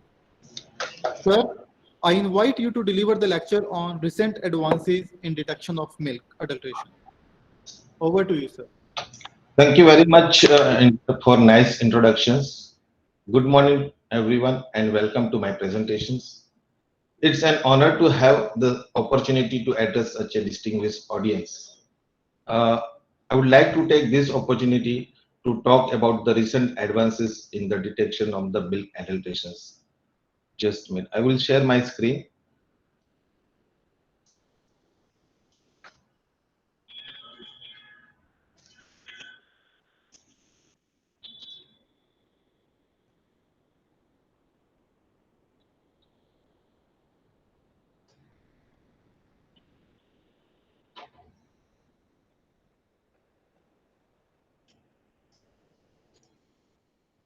Can you see the screen?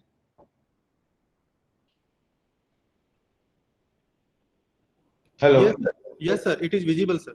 Okay.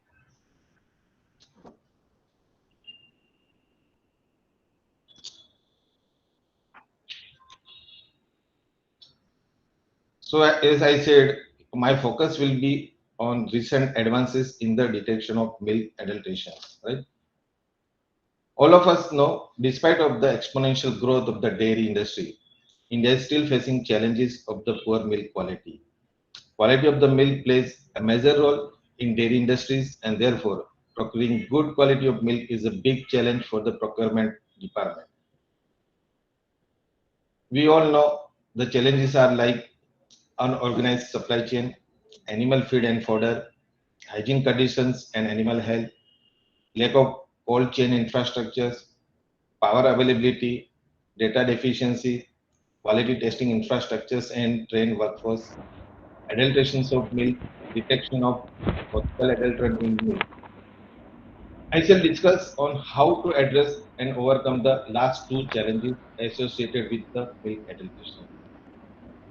We all know milk is a complete food, but it is easily spoiled and adulterated due to its properties and many other reasons known to all. And if adulterated milk is consumed, it may cause a serious health issue. Therefore, we must identify the possible reasons for the bad quality of milk and take correct actions to improve it.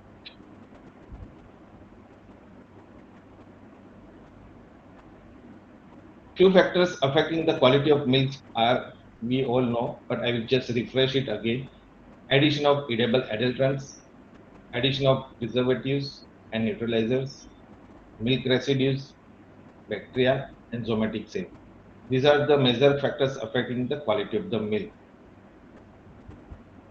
There are different analytical milk screening technologies and methods are available to identify the adulterations in milk, like spectroscopy based techniques, that is FTIR, NIR, and UV visible.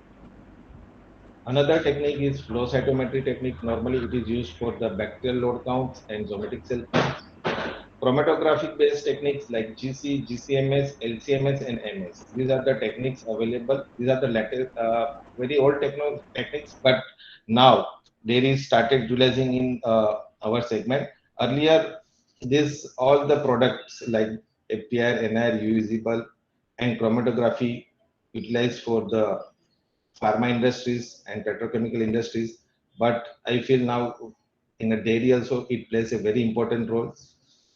Little bit I would like to tell about the FTR and NR. These spectroscopy based instrument, they are very good tools to identify the components of any matter or any substance. They are very quick, reliable, and they give the very accurate results. Not in other than in chromatography, it is also a very good tool to identify purity of the components, purity of the samples, or and concentration of the component also. But it is a time-consuming method because it is a sequential method. So that is very important, a differentiation between the FTI technique and chromatography technique. To improve the quality of milk, we must adopt a proven and approved technologies like FTI, which is quick, reliable, and provide the results in few seconds because it is a simultaneous scanning method. With high accuracy, it can provide all the results and concentration of the components in the milk sample or any of the samples. FTI technology is capable of handling high sample load also. That is the reason it is a very popular technique to use at the collection centers where the workload is very high because number of samples may be 200, maybe 400 per hour or more than that also. So this is the reason I will be more focusing on the FTI technology because quality of the milk and prevention of the quality of milk start from the BMC level or correction center. So we have to implement such a technology or such a tools which works on the FTR techniques because it is accurate, reliable, and quick. FTR technology is approved by IDF, AOAC for milk analysis. Another technique we discussed was the flow cytometric methods, which is used for quantifying bacterial load and somatic cell count in turn. It will help us to address the health issue in animals and avoid poor quality of the milk in our supply chain. All the technologies available in the market, international or Indian market, provides the solution to check such identification of bacterial load and somatic cell and quality of the milk.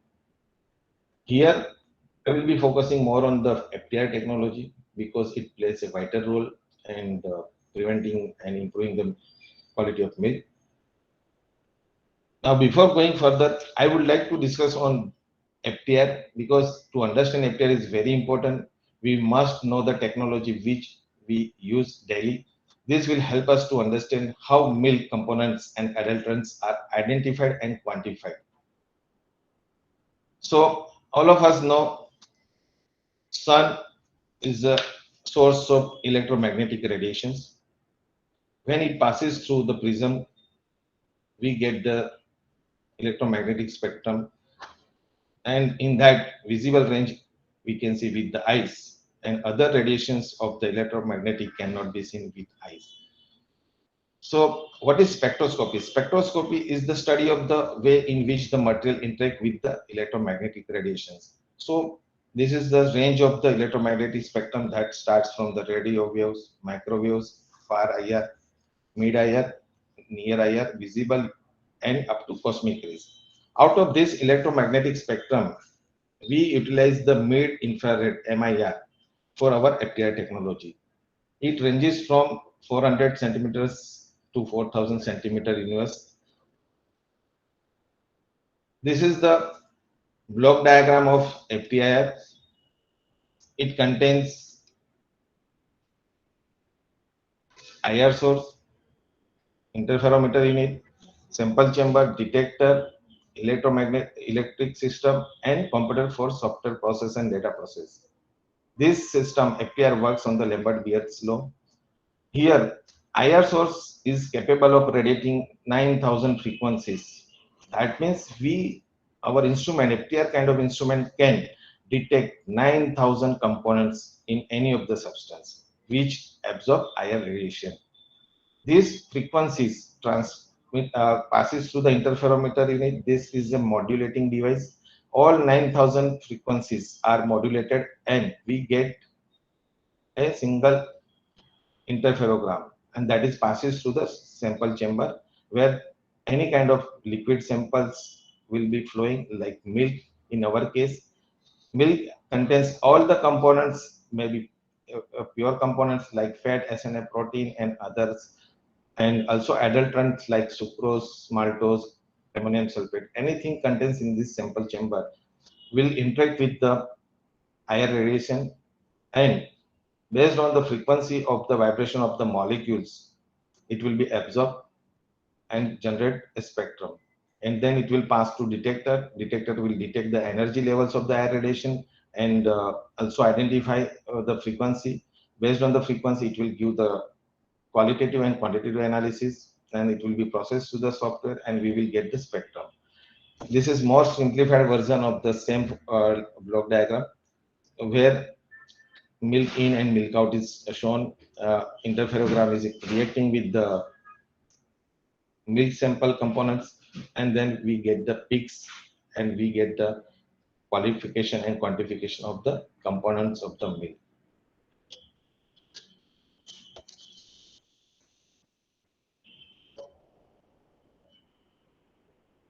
We can detect all those molecules which has a vibrational frequency in IR range. Vibrational frequency of each molecule is unique like our fingerprints, and therefore using FTR, we can identify the molecules and quantify based on the amount of energy absorbed. This is the pure milk spectrum shown here. This you can see there is a variation of the peak height based on the concentration of the milk component. Like skim milk, the energy level is low, then low fat, and then whole milk. Whole milk is a regular where the absorption is very high because of the high concentration of the fat or other components in the milk. When pure milk is adulterated with some of the outside foreign matters like ammonium sulfate, sucrose, urea, sorbitols, or maltodextrins.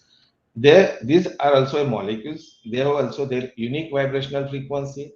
Because of their unique vibrational frequency, they will absorb energy at that frequency only, and we will be able to get peak at that frequency or wave numbers.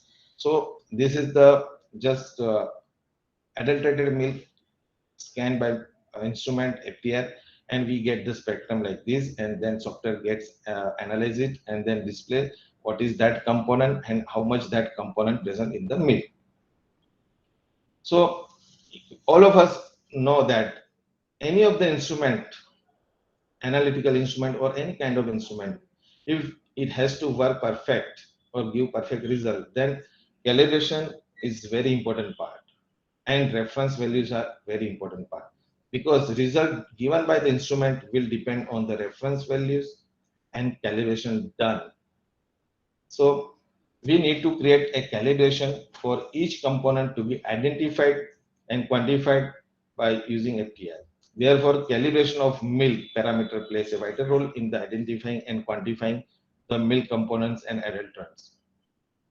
FTR comes with calibration database created using hundreds of pure milk samples collected from different geographical regions with different climatic conditions, covering entire possible range for each of the components to be identified. But it is recommended to fine-tune the calibration at site based on the type of milk to be measured.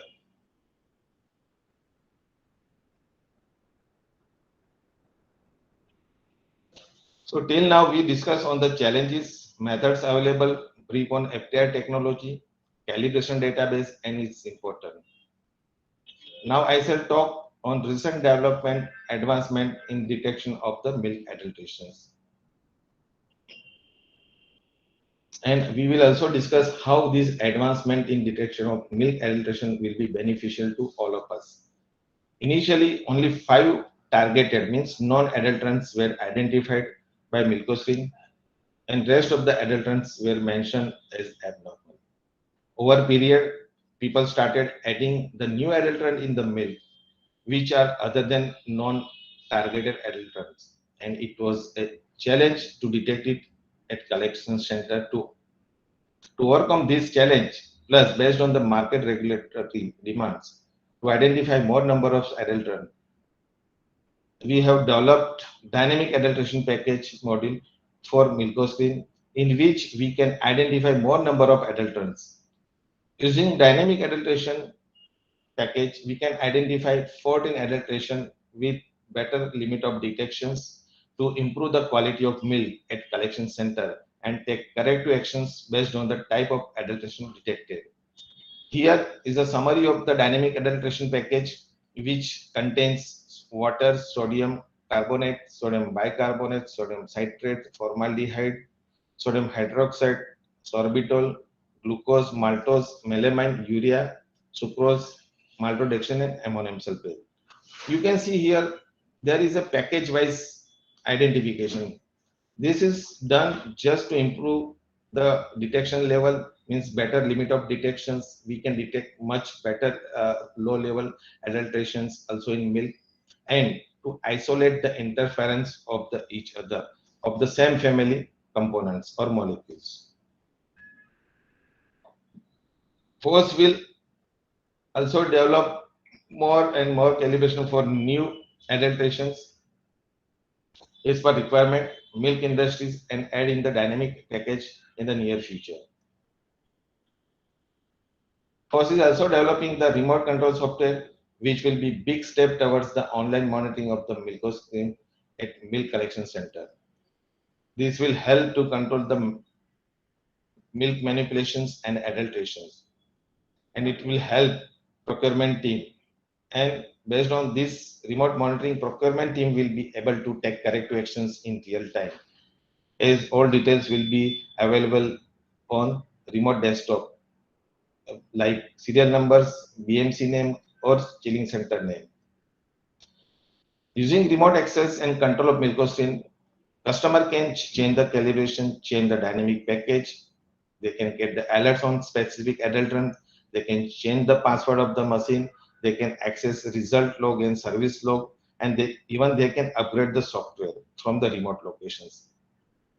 All the result of these milk parameters and adult runs will be served automatically and can be retrieved to review anytime.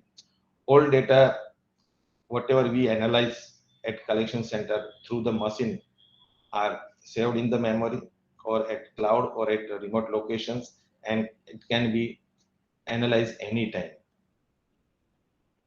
This is just what are the possibility how milk scanners can be utilized to monitor at remote location or local locations or in cloud also. So milk scanner can be connected to PC. We can take printouts and give to farmer. It can be connected to cloud through GPRS system. So this is a very basic demanding requirements in the market, so that dairy people's procurement team can monitor and have a full control of the BMC or collection center and take corrective actions in real time. So now I would like to conclude whatever we discussed till now. The challenges of poor quality of milk, which is due to the adulteration of milk faced by the procurement team of the dairy, can be addressed with the adoption of the innovative strategies in milk procurement by installation of milk scanners based on FTR technology, along with dynamic adulteration package and remote monitoring software to get real-time data and monitor milk collection to improve the quality of milk. So we have the solutions for monitoring and improving the milk quality, and we can overcome the challenges of the milk adulterations. Thank you very much for your attention. So I would like to conclude here.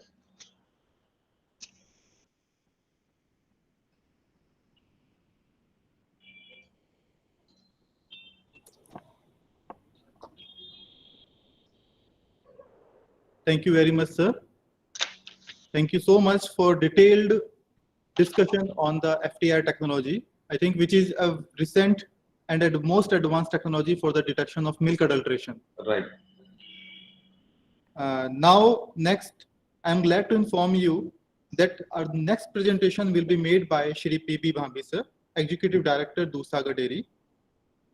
Sir did his BTech in Dairy Technology from SMC College of Dairy Science, Anand, in 1986, and a postgraduate diploma in Rural Management from IRMA, Anand.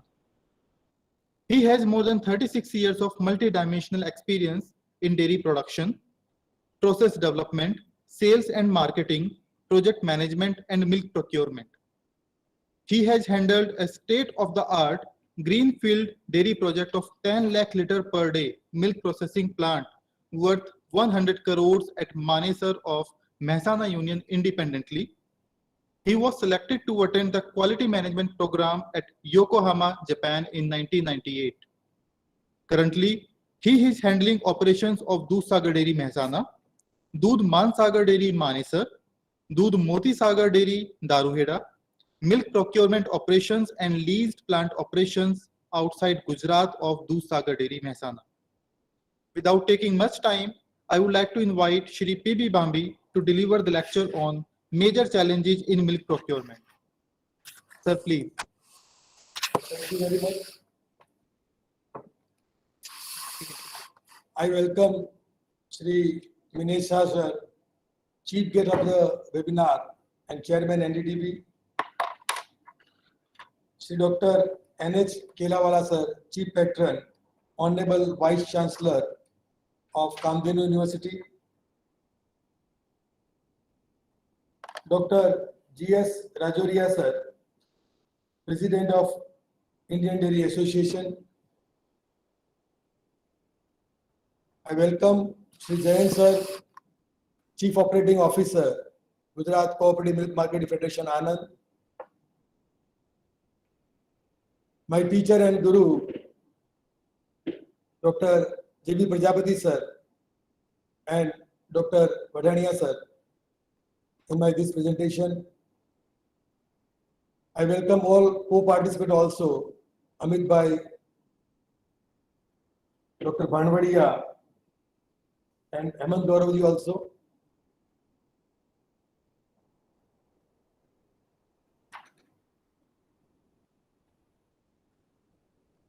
I will start my presentation.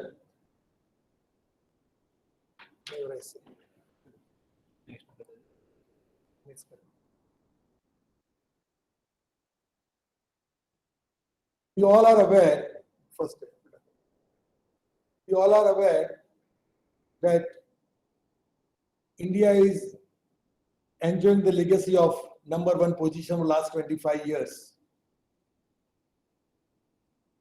Initially, the production and procurement both are a very big question when we have joined dairy industry or when I was started studying dairy industry in 1982.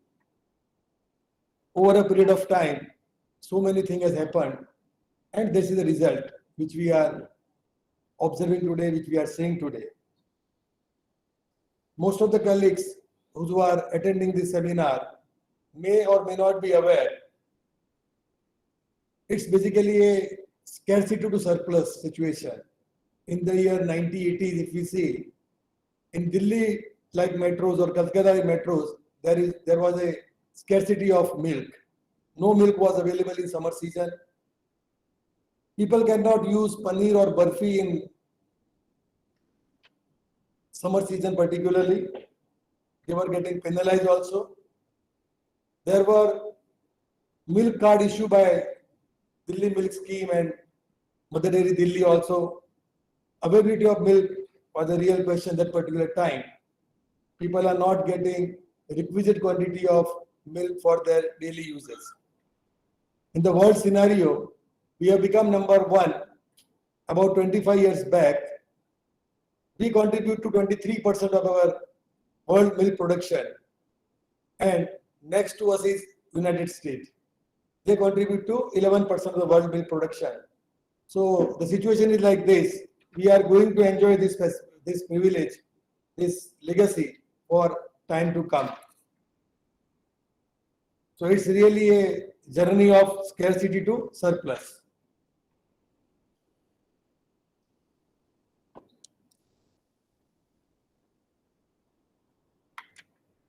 Just give a quick comparison, milk production of world versus India.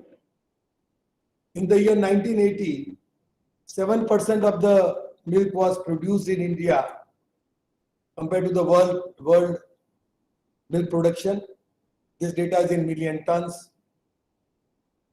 If you say 2020-21, then we contribute to 23% of the world milk production. So the production has gone up over a period of time. Manifold we have grown up.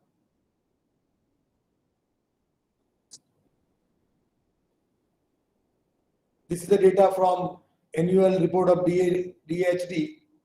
This indicates that we were producing 17 lakh liters of milk, 17 million tons of milk in the year 1950, and today we are producing 210 million tons milk in India. It's a great achievement. The people who are sitting over here, they contribute a lot to this also. No doubt the farmer members who are doing the real work at the grassroots level. So I think it's a time to pat on the back. Each and everyone can do that for themselves because we have done something good. So that is the thing we are able to achieve this 210 million tons milk production in India. Next. When I joined the dairy industry, the availability, per capita availability is a question. We were far, far away than that of the per capita availability of the world versus India. In the year 1980, 38 kg of milk available, 38 kg milk available for the year per person. If you see in gram terms, 104 gram milk was available per day per person. It has gone up to 148 kg milk per person per year. It is about 406 gram. So in the 40 years from 1980 to 2020, in 40 years of tenure, the availability has gone up 4 times from 100 gram to you can say roughly 400 gram. As we are discussing the challenges in the milk procurement, so there were lots of challenges which we are overcoming. We are mitigating them to great extent. So focusing on the recent challenges, I just want to show here the milk production scenario of last 10 years, which is more relevant actually. Whatever problem we are facing in present, it is based on this last 10-year data. So the CAGR growth of India in last 10 years about 5.63%. If you remove the only 2 years are there when in the 2012, 13 and 2013 and 14, the milk production was less than 5%. Remaining throughout the period, it is growing at the rate of more than 5.6% is the average. It is growing nearly 6%. Earlier, the milk procurement CAGR growth was about 3%, 4%. But the challenge is it is growing at the rate of 6% every year, and we have to grow accordingly. We have to grow the market to meet the production required, to utilize the milk and to procure more milk from the producers. Then and then their interest with the business will remain. About the bovine population, as we are aware, this animal give milk to us. So this is the scenario of bovine population comparing 1977 with the 2019, because census is taking place about 10 years of time. So the total population has gone up 302 millions from 242 million.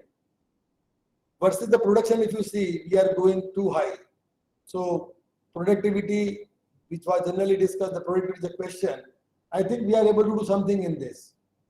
That's the reason we are able to increase our milk production.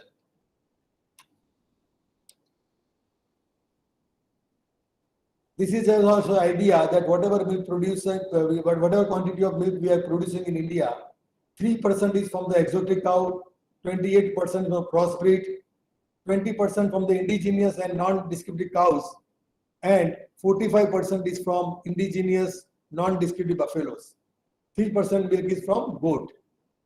So basically it indicates that 45% is milk from buffalo and 51% is from cow. Just by sharing the average yield of animal per day, if it is exotic cow, they are giving more than 9 liters of milk. Crossbreed cow giving about 7 liters of milk. Indigenous cow giving about 3 liters of milk. Non-descriptive cow, they are giving about 2.7 liters of milk per day. Indigenous buffalo, the average milk production is 6.41. Non-descriptive buffalo, they are giving about 4 liters of milk per day. And goat is giving out half a liter of milk per day. Now coming to a main topic where I have to speak, it is a challenging the milk procurement.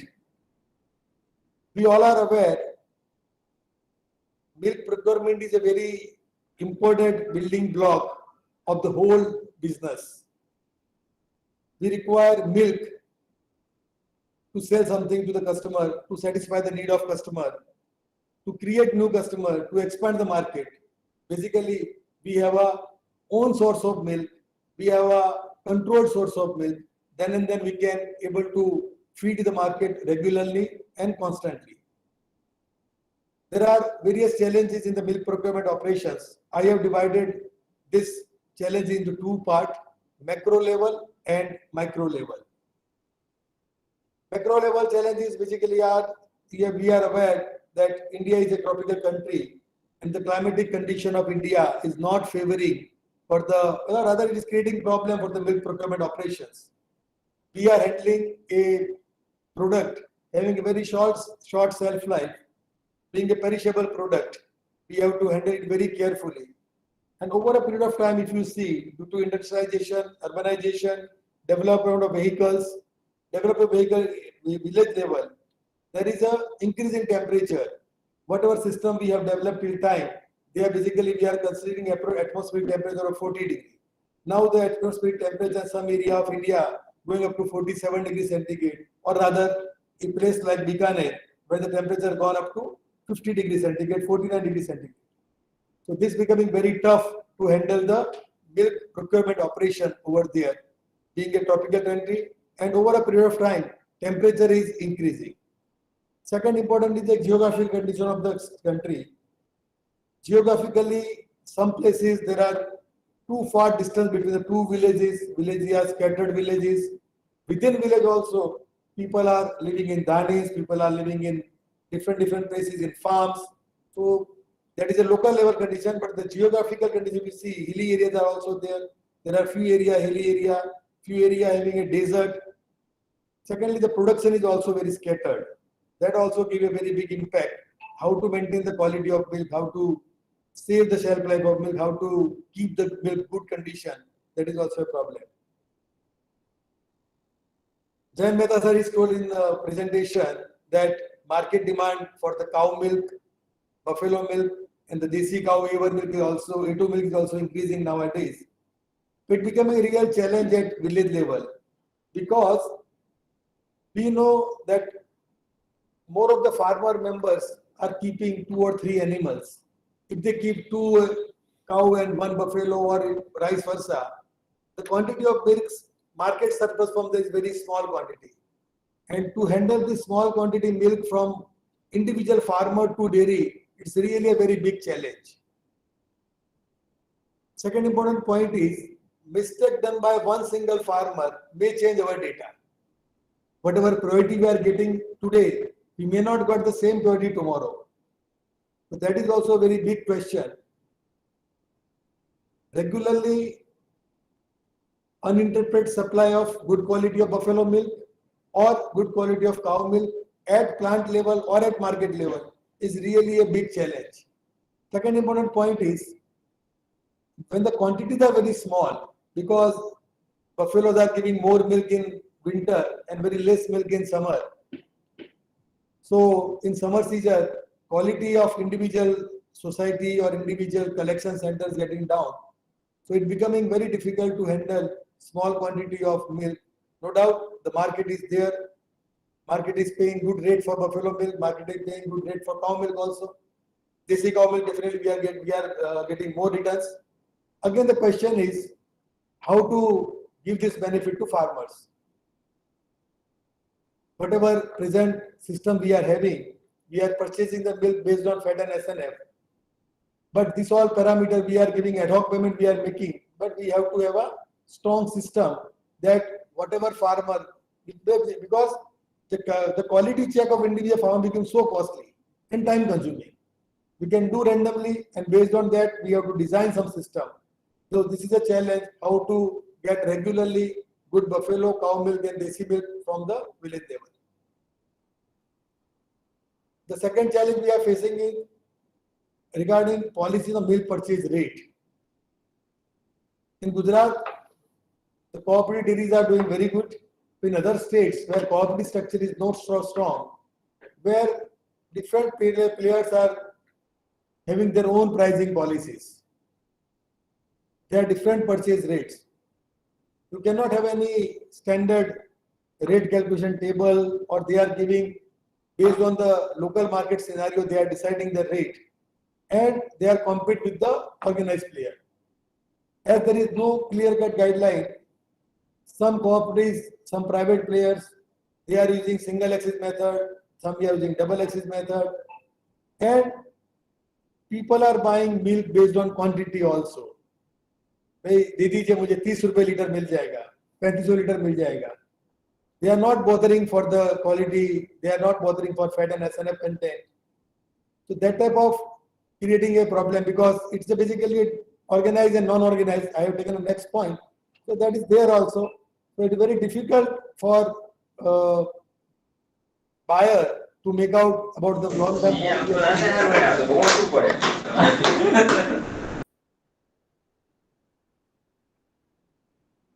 We are all agree that if the quality of milk is good, we should pay good payment, good returns to the farmer. But how to do this? How we can check the quality of milk daily basis? How we can make it operationalized so that the farmer who is giving me a good quality milk should get higher payment than that of the other farmer not supplying me that level of quality of milk to me. So this is also a big challenge. Quality is everywhere. I want to cite a Mehsana example. Inherent quality of the milk, giving good rate to Mehsana dairy for his sale of skim milk powder to various buyers. Some inherent quality is there. Federation is able to make out and able to give some good rate. what to do for the farmer level position, where variation is also there, how to distinguish the quality at village level, and the small quantity increases the quality control cost. If I want to check the quality, my cost will also increase. The next point is pricing policy, where I have to say pricing policy throughout the year.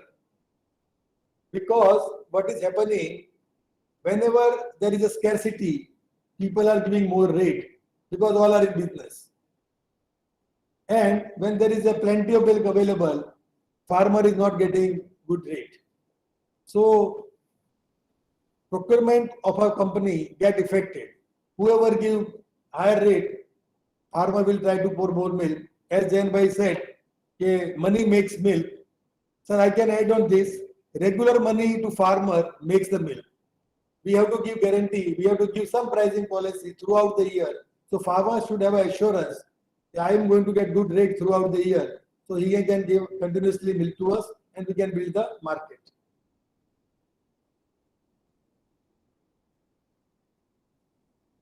As we are aware that as India become #1 milk producing country and we have got surplus milk, so we have to export various products to various countries.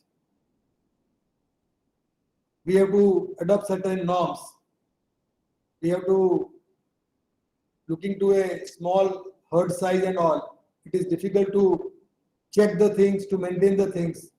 So throughout the year, if you want to maintain some standard to meet the international requirement of the milk standard, it is very difficult at village level. And awareness of the farmers is very less.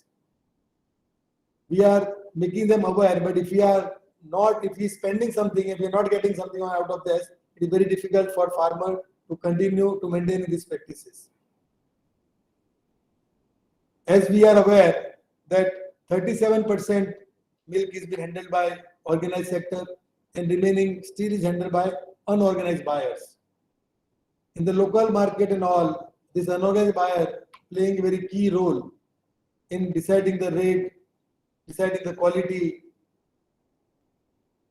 So for the organized people, it becomes difficult to compete with the unorganized buyer sometimes. And it is affecting the procurement quantity and ultimately to the cost. We all are aware that our intention is how to reduce our cost of milk procurement, but that is the thing we are not able to get. And simply that certain state governments are also making certain schemes, certain payments based on quantity only. They are not considering fat and SNF content of the milk. And if you are supplying cow milk with 3% fat and 8% SNF, or you are supplying buffalo milk with 7% fat and 9% SNF, both are getting 5 rupees extra. Whatever quality of milk you are supplying, that is not important. So it will be very difficult to compete such type of structure at marketplace wherever we are collecting the milk. And at farmer level also, he is not aware that for how many times scheme is there. So based on, he is short-sightedness. Due to short-sighted farmer, he generally give to the milk who is giving the more rate. We all are aware that dairy industry is a seasonal industry. There is a lean season and flush season. Whatever things we do for the flush season, our cost getting doubled or 1.5 times more than that of the flush season in the lean season. Quality maintenance is also difficult in this season. Temperature is also adversely affected. So these are the seasonal industry is also one of the challenge in milk procurement. As per FSSI, they have given a standard for certain milk. If it is a buffalo milk, then your fat content should be 5 and an SNF content is 9. For cow milk, it is 3.2 and 8.3. Now the thing is, at village level, whatever milk farmer is getting, there are so many reasons. Feeding practices, they might not be feeding concentrate, condition of breed, or whatever type of animal is rearing. Farmer is having a milk with a 3% fat or 2.8% fat and 7% SNF. So can we tell it's a milk? As per FSI norms, no, it is not milk because they have fixed the standard. But in rural dynamic, the milk collection center secretaries, they have to purchase this milk. And overall, the fat content and SNF content getting reduced. I'll share my experience over here. When we started operation in Rajasthan and Haryana, milk collection operation in Haryana, people say they are not getting SNF content. Earlier, people have designed the powder plant for the less SNF. Actually, there are some testing issue, there are transparency issue. Now the thing has come that after working about 10 years, transparency has increased. We can able to give the actual fat SNF content of milk to the farmer. Now the question is that whatever breed they are giving, basically in the crossbreed cows, the SNF content of the milk is reducing drastically, and over a period of time, it is further reducing.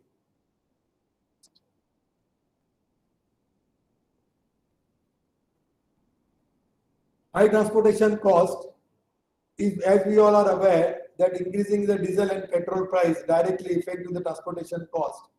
Poor road condition, distance between the village, long route, these all are factor contributing to the higher transportation cost. Seasonal industry, that is also we had, because in particular season we don't have much milk, then we have to, that increase our transportation cost.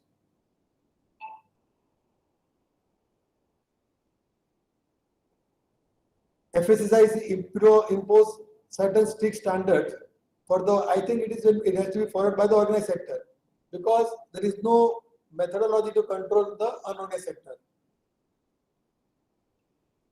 I already discussed this issue that we are purchasing milk based on the fat and SNF content. There are certain buyers, certain players, they are purchasing on the quantity basis, on single axis basis, without checking any quality criteria. Adulteration in milk, already Mr. Hemant Gaurav has made a presentation on that. It becoming a chore police game.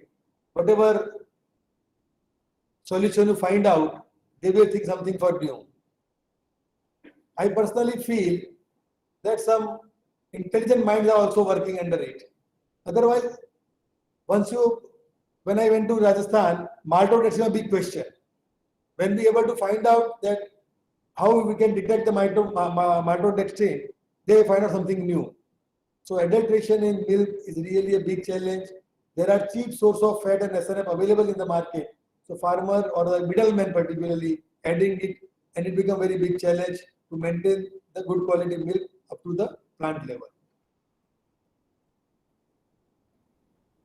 Wherever companies are not registered and they are operating through the self-help group system, we are facing a problem of bank account opening, payment to the farmer. As you are aware that government has made the cash transaction they have reduced, and it's the taxable income. So these are the bank account opening, recent 194C and all these things also like a big challenge for the farmer, because in certain area banks are not available. We are trying for micro ATMs and all. But even though bank account opening, regular payment, and cash handling system at village level is also a big challenge and giving some negative effect to the milk procurement operation. As we have already discussed at so many places that infrastructure, uninterrupted power is required, good quality water is required in rural area. As Vinesh Bhai told that they have introduced our bulk milk chiller all across the India, and most of the milk they are trying, in Gujarat they are trying, we are receiving it through BMC, but that is the situation. We have installed BMC, but where the power is. So this is also a challenge. We got BMC, cleaning of BMC a big challenge, and maintain the quality of milk in BMC is also a very big challenge. Gradually, cold chain infrastructure we have to maintain, because now storage temperature of milk has gone down to 5 degrees centigrade during transit also and during storage also. So we have to have good cold chain infrastructure. So we should be able to maintain the temperature of milk to requisite temperature. It becomes very important to trace the milk if it is a primary vehicle or in the secondary vehicle tankers. The use of technology, we can use global positioning system and we can know that what is happening where to control the operation. So use of technology is also important. How to use it, how to convince the people, that is the challenge. In case tanker we are able to do it, we have started using this GPS system in primary vehicle in Rajasthan and Haryana. And I think others should also do it, so we can able to trace out wherever vehicles are, what is happening where basically. So these are the macro level challenges from my view. See, this is not a exhaustive list. This is as per my perception, as per my understanding. And whatever challenges I faced, I try to give the best outcome, how it can affect on the quality of milk also. Second, macro level challenges are at milk producer level. We are aware that a country like India, where milk selling was never a business,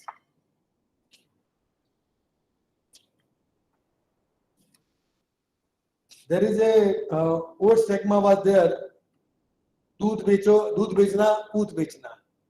We started with that. Today, we have overcome that issue, but still, something is prevailing in market. आज अमावस्या है, आज दूज है, आज दसम है. Farmers are not pouring milk on a particular day.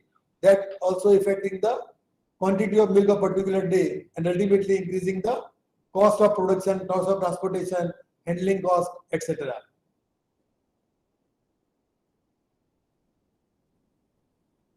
Recently, in the last 5 years, I found that milk pourers do not come to a pouring station to pour the milk. They are not going to collection center. They wish that it is better if somebody collect milk from their doorstep. The farmers are keeping a very small quantities of wine, there 2 to 3 animal, 5 animal. So no any professional or commercial approach is there in farming, and it is very difficult. No doubt the point raised about the livelihood, that is very correct. From the livelihood point, it is very good, but basically, if you want to maintain certain quality, if you maintain regularity of supply, it becomes difficult.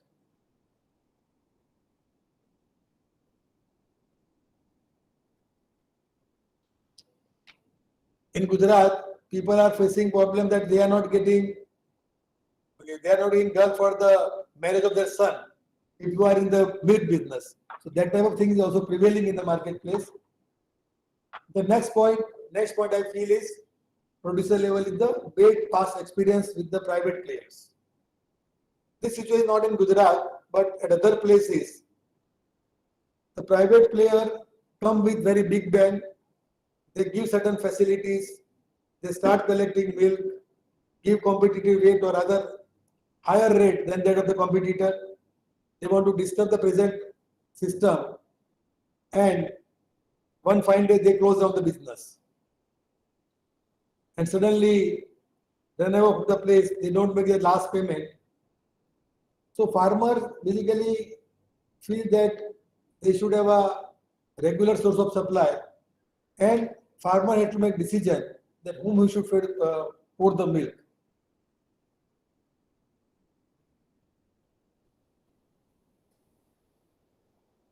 In Gujarat particularly, we are due to strong cooperative structure, we are not facing many competitive competition at the village level.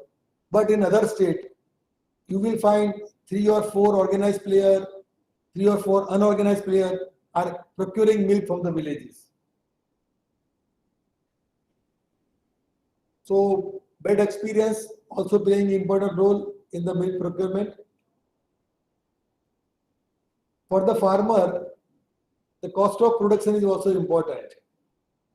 Rate of green fodder, rate of cattle feed. Nowadays, butcher land reducing, ultimately farmer has to feed the animal from his home only, so its cost is increasing. So every time he is telling that his cost of production is very high. Breed condition we know, but ultimately his focus is that whatever rate we are paying to farmer, it is not meeting to his cost. That is also a challenge.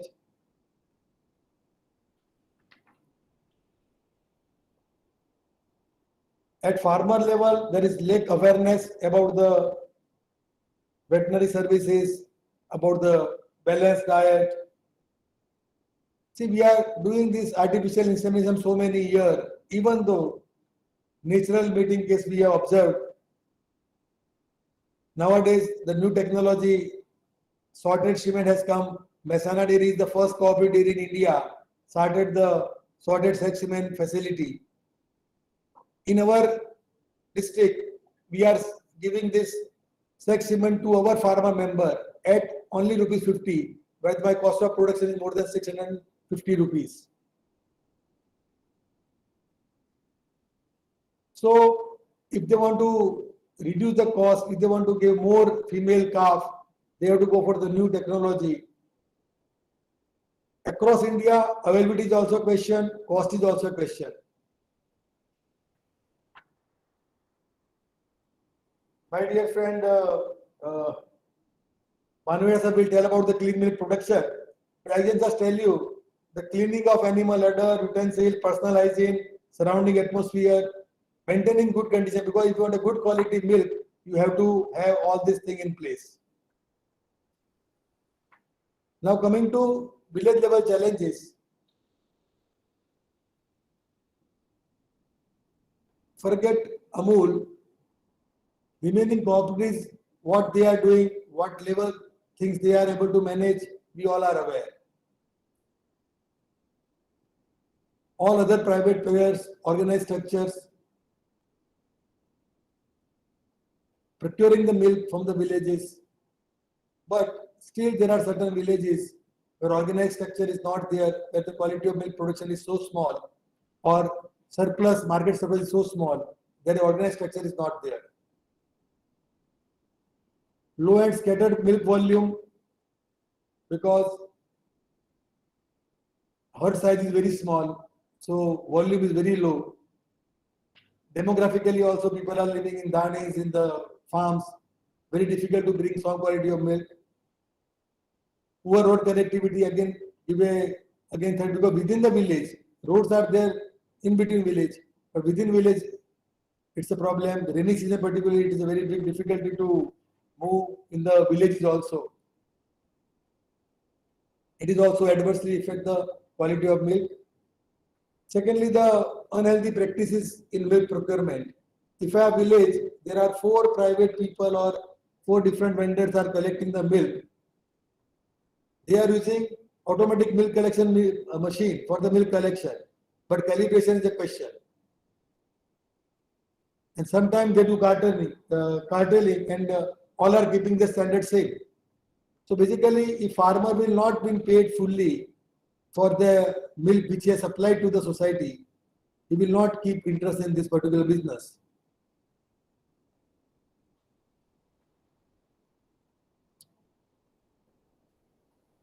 Adaptation cannot be tested village. We have given certain kits, but regularly testing is also not feasible. Looking to the size of pourer, number of pourer, if you are having more than 400 samples and collection time is very less, we all are aware that looking to the perishable nature of milk, we want to finish this procurement activity within a short period of time.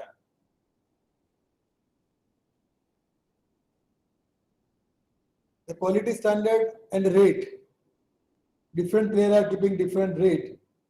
I think the intention is to confuse the supplier. Certain parameters are there. Ultimately, farmer is not getting good return of their milk and creating problem.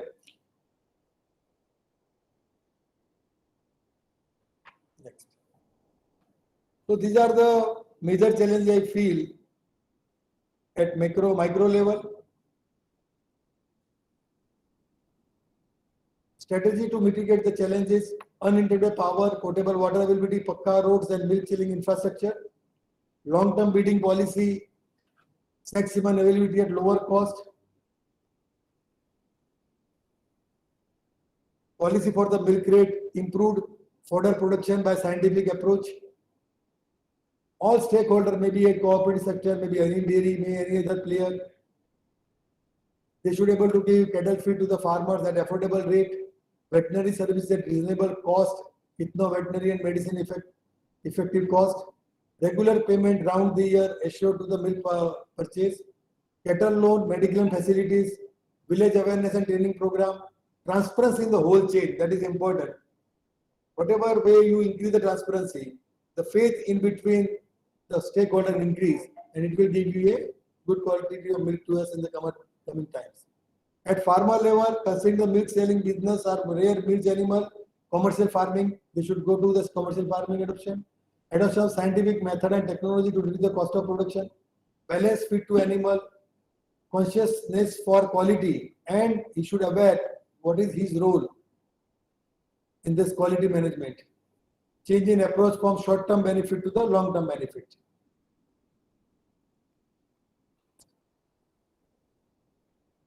That should be a win-win situation, starting from the milk pourer, secretaries of the society or the collection unit, representative, primary transportation, secondary transportation, procurement staff, and the various service providing department. Thank you very much for giving me this opportunity. Thank you.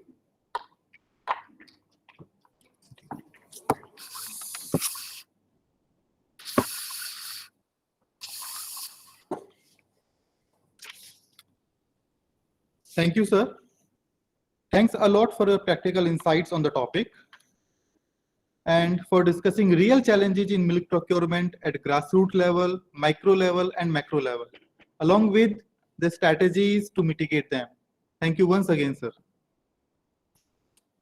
Now, I would like to invite our third speaker, Dr. Praful Bhanwadia, General Manager, Banas Dairy. Dr. Praful did his BVSc from Gujarat Agriculture University, Anand in 1989, a higher diploma in cooperative management from Uday Bhan Singh Ji Institute of Cooperative Management, Gandhinagar, and a postgraduate diploma in rural development management from IRMA, Anand.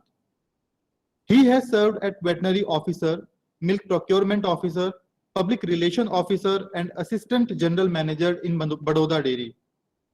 Then he worked as senior manager, milk procurement, Mother Dairy Fruits and Vegetables Private Limited, Deputy General Manager in Mahi Milk Producers Company Limited, Executive Director in Vita Green Products Private Limited, and as a General Manager in Banas Dairy.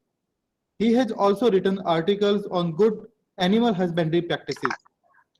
Sir, I invite you to deliver a lecture on clean milk production, challenges and opportunities. Over to you, sir. Thank you. Respected all distinguished dignitaries, my colleague speakers, and friends. Lots has been discussed. Let's have a quick overview on dairy industry, though much have been already discussed. Percentage share of dairy sector in total agricultural production of India is almost 28%, which is highest in the world. If we see the world milk production is growing at the CAGR of 2%, which is more than 900 million metric tons. As Bambi sir says, India is highest milk producing country in the world, having 4.7% CAGR since last 60 years. Milk production growth in India is about 4.6% CAGR since last 20 years, and present it is almost 210 million metric ton. Dairy is single largest agricultural commodity, contributing 5% of national economy, witnessing 6.4% CAGR since last 5 years. As we all know, India is ranked #1 and contributing 23% of global milk production. Milk production in country has gone up at CAGR of 6.2%, reaching 210 million metric ton in 2021 from 146 million metric ton in 14-15. India exported almost 55,000 million ton of dairy product worth more than $200 million in 2021. The major destination is UAE, Bangladesh, Bhutan, Singapore, and USA. The market share of Indian dairy product in export is negligible in terms of world dairy trade. Share of organized milk procurement is projected to grow from 23% in 2019 No, sorry, to 40% in sorry for the interruption. Sir, can you please slideshow? Presentation, actually, sir. there is no slide. Slideshow, sir. Okay. Now it is visible. No, sir. Okay. Sir, you can share your entire screen. Yes, sir. Yes, sir. Now it's Now it is visible, sir. visible. Yes, Okay. sir. Okay. Thank you, sir. Thank you.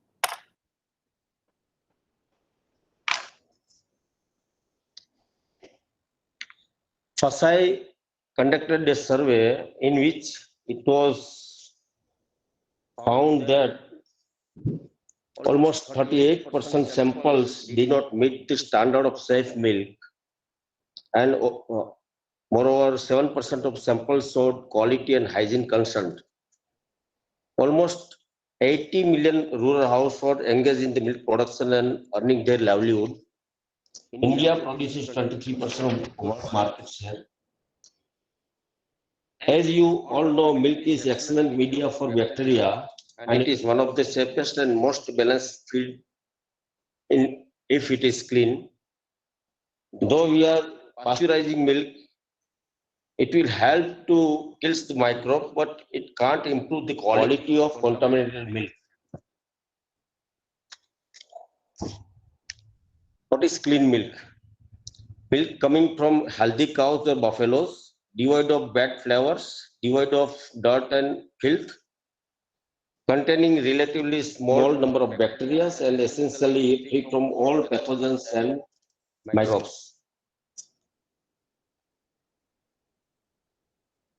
There are 4 factors we can consider for clean milk production practices: animal health and hygiene, milking and personal hygiene, equipment hygiene, and storage. If we store milk immediately after milking in BMCs or chilled it, it will improve the quality of milk. Though the clean milk production subject has been discussed so many platforms various time, let's have a quick outlook. Cows and buffaloes should be free from mastitis, having low somatic cell count, and having healthy other conditions for clean milk production. Milking parlors should be hygienically clean and have a better ventilation.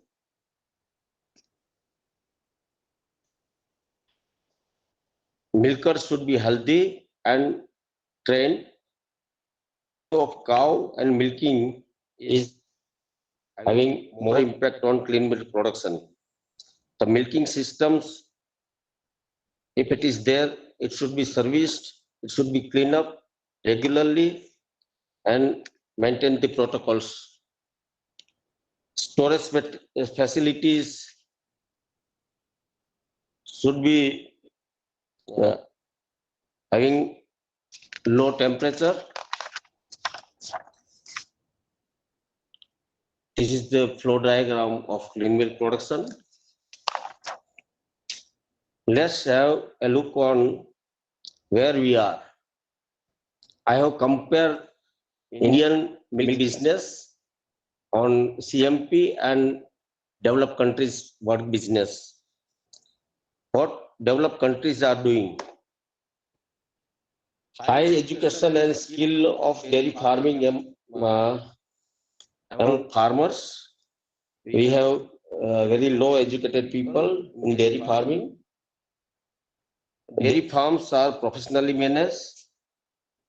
In India, it is traditionally managed and backyard farmings complementary to the agriculture. Dairy farms with large number of animals, whereas we have very small number of animals per household. The importance is given for animal housing sets as per the environment by professional farm designer, whereas in India, farmers are not much concerned with the animal housing. Farmers-wise milk production quota and all the data are with the dairies. No limitations of milk production per farm or per farmers. Milk prices paid to the farmers are based on fat, protein, and somatic cell count in developed countries, whereas in India, it is only on the basis of fat and SNF. Milk samples of each animal of farm is analyzed for fat, SNF, somatic cell count, antibiotic residues, etc. in most of the farms. There is no such milk samples analysis facilities in India. Quality parameter for milk procurement are very high and very strict. We have relatively moderate quality parameters, and we are not so strict in milk procurement for quality milk production. Milk quality awareness among farmers are very high. Relatively low awareness among the milk producers. Farmers understand and monitor the comfort of cow because there are a lot of impact on, if the cows is not comfort, there will be an impact on milk quality also. More emphasis is given on age and lactation stage by nutrition of animals, whereas we are feeding our animals traditionally. Identification of the sick or mastitis affected animals through SCC count and other relatively parameters through pedometers, whereas no such practice is in place in India.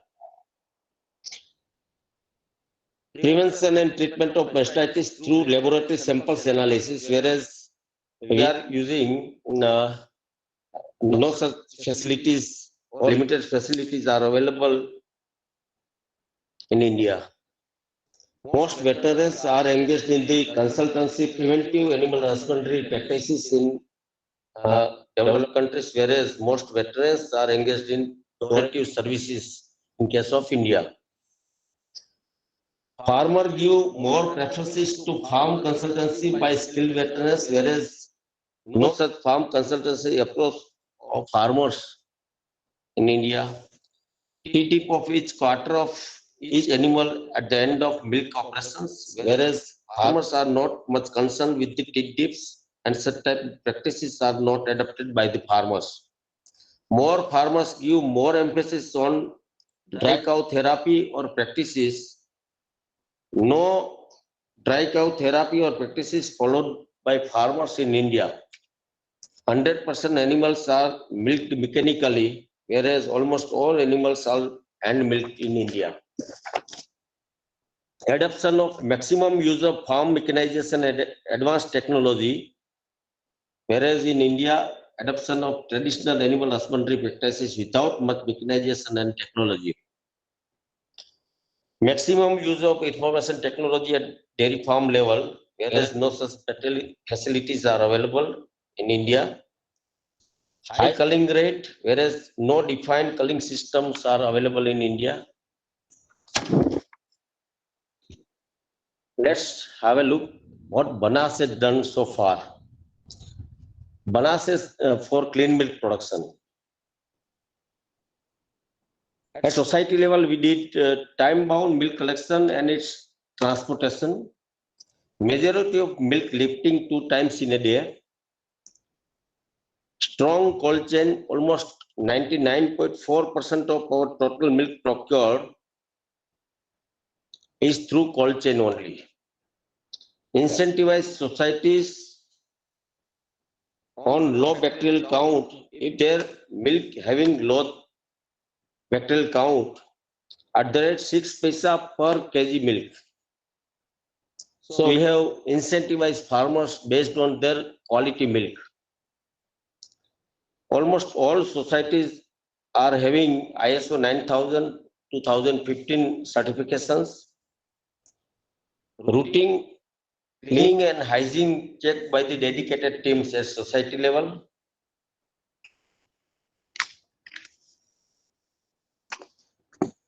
At farm level, we are giving 40% subsidy for Paka Manger to the farmers. If they want to purchase milking machine, dairy is giving 40% subsidy. We are giving farm consultancy services free of cost, and if animal is sick, we are charging only 60 rupees per animal treatment. Continuous extension services and work by the dedicated team on clean milk production at farmers level. Innovate practices in mastitis case.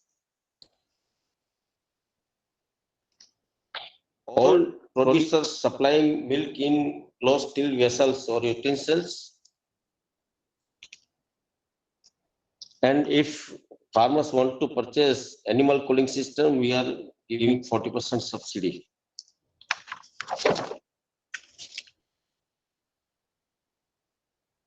We still now we have installed almost 2,000 BMCs at the society level. The total installed capacity is 87 lakh liter per day, and we are procuring 99.5% total of total milk we procured through cold chain.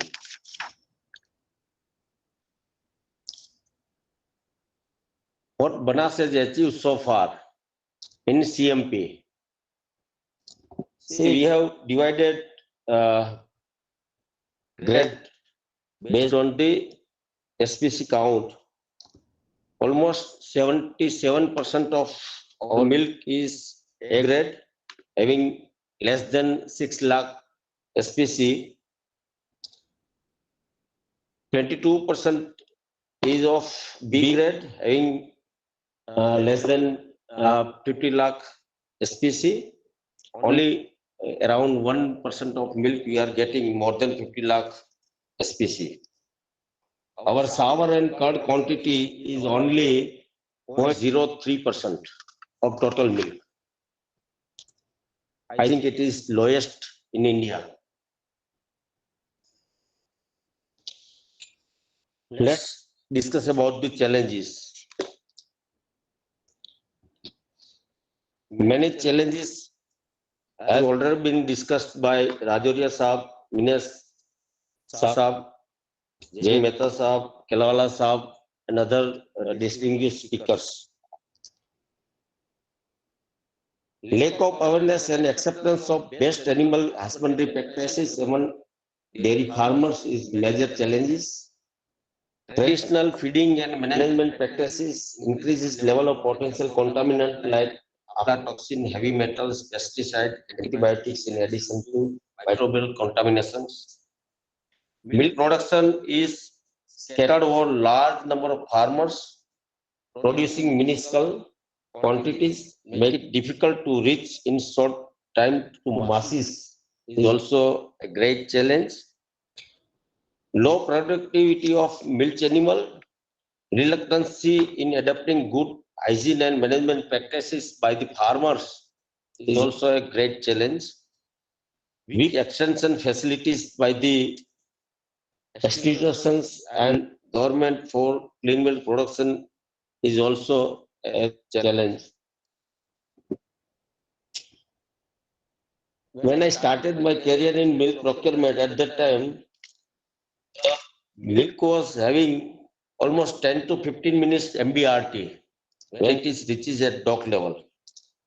Even today, the condition is almost same if we procure milk through cans. But if we procure milk through BMCs, the MBRT is much more higher. So there is a need to have a strong cold chain. Even private players, small private players, dudhiyas, vendors work in their own interest, reluctant for holistic approach for improvement. Accept milk even if poor quality, less transparency at all levels. Milk pricing policy, as it has been discussed by Bambi Sahab also, milk pricing policy based on fat and SNF only and not on bacterial contamination of milk. No incentive practices for better quality of milk. Very few have adopted the paying incentive based on the quality of milk. Implementation of regulatory norms is also a biggest concern. Number of government employees are very less and the area of operations is very high. So they are not giving much more attention for quality of milk and even the adulterant also. Scare of energy resource in remote area for cold chain is also a great challenge for cleanliness and hygienic practices. Mastitis control is also a big issue. Detection of subclinical mastitis and clinical mastitis is also a great issue. Milker sizing, conventional and traditional milking practices, storage, supply and transportation is also a great issue for CMP. Religious and social obligations as compared to worldwide practices in dairy farm management is also an issue. Control of haphazard use of antibiotic and limited spending by the government for dairy infrastructure is also a challenge.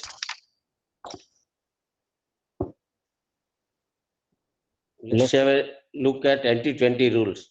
If we improve the somatic cell count and bacterial count in milk, 80% milk will be safe and clean milk.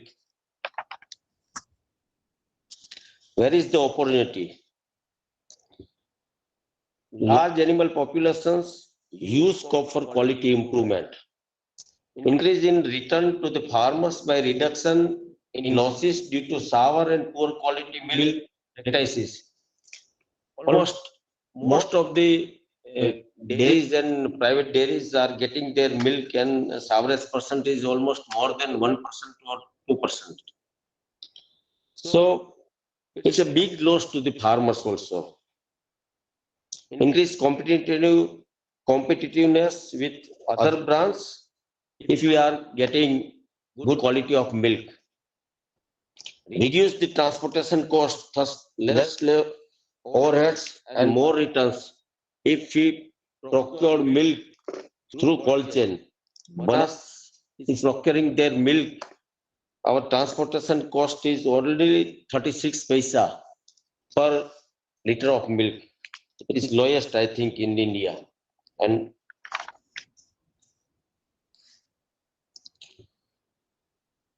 dedicated government spending on cold chain infrastructure, just like what government is doing for agriculture. Adoption of new equipments and IT technologies for dairy farming, milking parlors, milking machines, RFID tech for animals, BMC installation. We are now Banas is thinking for instant chilling, for installing instant chilling, for improving the quality of milk. Use wide scope for export of milk and milk product in developed and developing countries if we have a clean milk production and quality milk.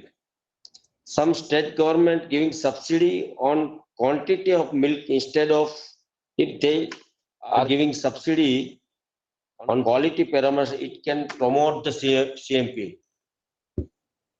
Need of the hours is quality-based pricing policy. Last but not least, thank you for giving me opportunity to share my views. Thank you.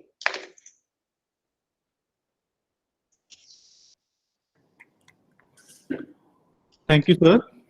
Thank you so much for giving your detailed insights about the challenges of clean milk production and the strategies to handle them. Thank you once again. Now, I would like to invite our last speaker, Shri Amit Vyas, Managing Director, Amul Dairy Anand. Sir is an engineer from University of Pune and did his advanced project management from IRMA Anand. He joined Amul Dairy in 2012 as General Manager, and in 2018, he was selected to lead Amul Dairy as Managing Director. He is a firm adherent of adoption of latest technologies and automation in dairy industries. He has contributed in the areas of cost saving, energy conservation, automation and digitalization, new product development including immunity boosters, bakery products, sweets business, premium chocolates, cattle feed expansion, animal health, breed improvement, and embryo transfer on mass level, organic fertilizers, employee skilling, and many more. Sir, I invite you to deliver a lecture on automation in the milk procurement system. Over to you, sir. Good afternoon, everyone. Yes, sir. Can you hear me? Yes. Okay. So first of all, good afternoon and excellent presentation by all the, in fact, the speech by the dignitaries and all my co-speakers. There are a lot of challenges that we have discussed, but at the same time, at Amul Dairy, we've been trying to see that all these challenges needs to be taken care of, and we have been able to overcome many of the challenges, and still a lot needs to be done. So let me congratulate all the organizers, particularly the IDA chapter and an MIDFT Mehsana for considering as one of the major topic, that is the milk procurement strategy, challenges and opportunities. So first of all, congratulations to you all for that excellent initiative. Now, as you know, Amul, you can see where we are right now. And when we talk of milk procurement, this is across the east, west, north, and south. So that is already there. But as everybody spoke, that Amul, basically, we are in Gujarat, we are very strong. But equally, we are working at all the across India. And we are trying to see that we have the best milk procurement systems, and that can be upgraded at over a period of time. Amul, as everybody knows what Amul is all about. Yes, we are just now talking about the two aspects. That is, one is the input services and the village level societies and the milk procurement system. In the first half of the entire presentation, basically the focus is only on the milk procurement strategy and challenges. But I always say that it starts from the input services or from the animals. So first thing is that if the animals are healthy, obviously the procurement system, then the rest of the things comes at the later stage. So I would present it right from the basic of the animal. And let me tell you, because the time has changed and we need to change ourselves, and the digitalization and technology has changed a lot. The first thing was the digitalized, like you have a Aadhaar card. We have now 199.8% animals have been treated on the ear tags. That has been 100% compulsory, and which has helped us in basically, these procurement strategies. When you know that, ultimately the backward integration from which animal, what quality of milk has come is going to be the future. The first thing is the identification. So that has been done, which has helped in tagging, like if you do AI, you do PD, or you do carving, or you do FIP, or a mastitis control program, or brucellosis or screening, everything. Once you have that tag number, like you have Aadhaar card, you can already move ahead then.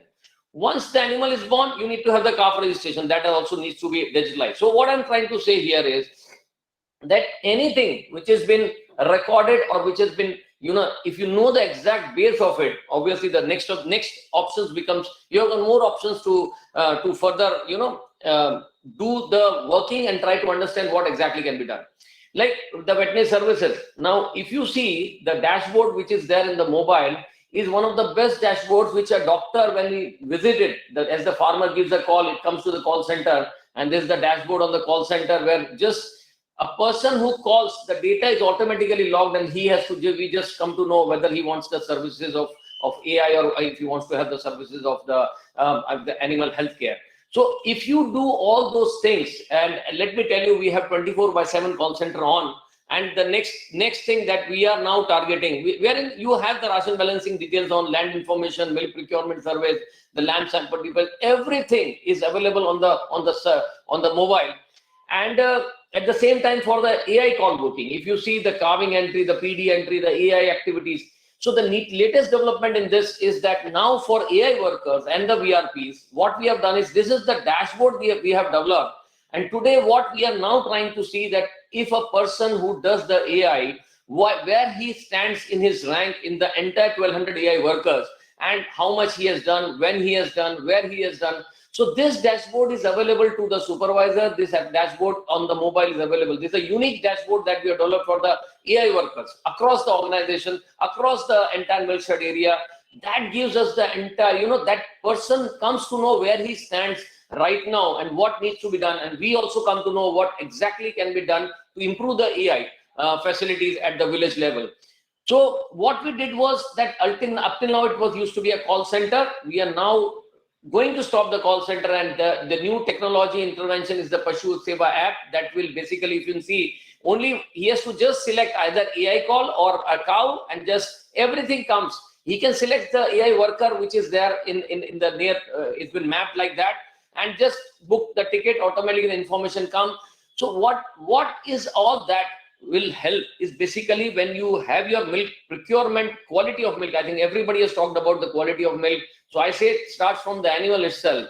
And if we continuously go on improving that system, obviously we are going to have the best quality of milk available for our people in the country. Now, as the Dinesh Bhai Sahab also talked about, and everybody has touched upon the Mehsana, you know what we have done. I fully agree that Mehsana is one of the biggest challenge for the country and for the farmers. So you know what we did? We had almost now 1,800, more than 2,000 FAT and SNF machines been installed at all the almost around 850 cooperative societies. Now here we come to know the FAT and SNF of individual person. So what we do is, after 10 days of the data collection, we come to know that anybody which is less than 8.1, between 8.1 or 8.3, where 8.1 data milk is not been taken, but at least we come to know that this farmer has got this quality of milk. The data goes directly to the VRP. And the biggest thing that we have turned around in this is, right now we have got 800 VRPs, village level resource person. But for mastitis control program, we are now appointing ladies and the girls for development of the, for doing the VRP activities. Because if the lady or the girl who understands this, the young youth, so this data will automatically go to their mobile. They can go to the village, they stay in that village only. And let me to the tune of 25,000, wherein Amul pays 2,500 for individual, but rest of them are the incentives that are given based on the working.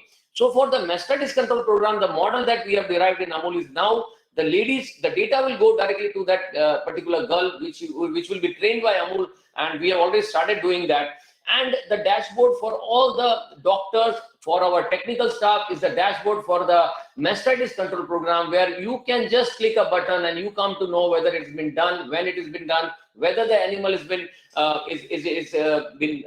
free from mastitis or not. This is the drive that we are taking, and let me tell you, next 2 to 3 years, you will find that the mastitis, we will be able to bring it down. Farmers' income will increase, the quality of milk would increase, and obviously on the other side, you can see the strips getting developed, wherein the testing of this model of with the the manual testing would go away very soon. So that's an area where we are working. Rapid diagnosis kit, what you see here, is already started for brucella, FMD, and tuberculosis at the village level by the doctors. So instantly we are coming to know what exactly is the disease. These were the challenges earlier. So now we are trying to overcome these challenges. What has been discussed in the first forum is that we are now trying to say that by using the technology, how we can eradicate most of the problems, and particularly when we talk about mastitis, brucella, and EVP programs, all what you see here, whatever after testing on the strip, like in COVID, if we come to know, the doctor treats it straight away. If you go and see in this mastitis, if it has been treated, it is through ethanovet medicine which is available to this girl, and she can take that, she can place the order on from a mobile directly to our 30 cattle feed parlors in the entire district, and the material would be available at that place, and she can give it to the farmer at a very reasonable price. So that's the model that we are trying to develop, and that is getting developed. Obviously, the pregnancy disease testing, which I have been talking about for quite some time in the forum, though we have got the success, I think we have reached up to a price of 70 rupees. We're still working to bring down the price to 20 rupees. So farmers need not to call the person. Everything comes to, if you can bring it down, you will able to save a lot of money for the farmer. Quality of milk, if they are disease free, obviously the quality would be more, better. And most of our milk, whatever the challenges that we are facing, can be eliminated. Obviously, the vaccination, though the government has got their own program on software, but we have our own vaccination details today. In 15 days, last 15 days, we have done almost 900,000, means 9 lakh animals have been vaccinated in the last 15 days by almost more than 2,000, 1,000 VRP, 800 VRPs, and almost 1,200 AI workers at the village level. So the program that we are trying to see is that once all these things have been taken care of, obviously your quality of milk obviously gets improved. So as we said, the ethanovet medicines, and everybody, Dr. Minesh Bhai and Jain Bhai and Rajoria Saab, everybody talked about, even Kelawala Saab also talked about that. So we have now the ethanovet medicines for almost, almost different varieties. Now for aloe vera, now plantation has been started in our land. We are developing aloe vera of our own, putting it into the system. 150 veterinarians have been trained on that. That will basically eliminate the antibiotic problem to larger extent. But yes, that was to the tune of, from antibiotics to the ethanovet. The next step is you can see that all these have been designed, and very soon we have already started doing the trials, and we got excellent results.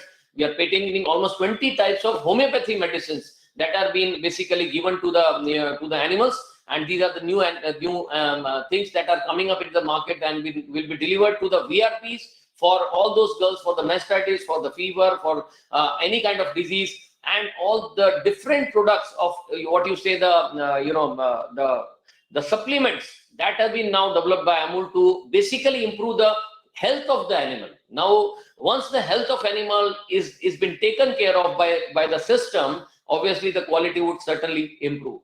But one of the biggest challenge for the industry was, to be very honest, was the theileria. And we realized that mastitis and theileria are the two diseases in the entire area, basically then leads to pyrexia and theileria and babesia and all those diseases. And ticks have been one of the major, source. So we have developed a homeopathy medicine for that, the spray, and the results are excellent. Now, next 3 days, it's going to be launched in the market. This is a it's a totally, what you say, it's a health, it's a homeopathy based with a camphor oil in it, and to see that the animal, the ticks are not there on the surface, so that we will be able to bring down the theileria problem to large extent. As we did a lot of work on the digitalization by putting up the beds, when the doctor, it's the new thing that we are doing right now is basically, we are trying to find out the disease like theileria, babesia, or anaplasma at the field level. Now it's very, very challenging. When I was talking to my doctors, that they take it comes the way like this, that when we put up the belts on the animals, and the data starts flowing in, and when the farmer called the doctors, and doctor realized that there's nothing, the animal seems to be healthy, because 2 days before we always tell that animal is not going to be well after 2 days.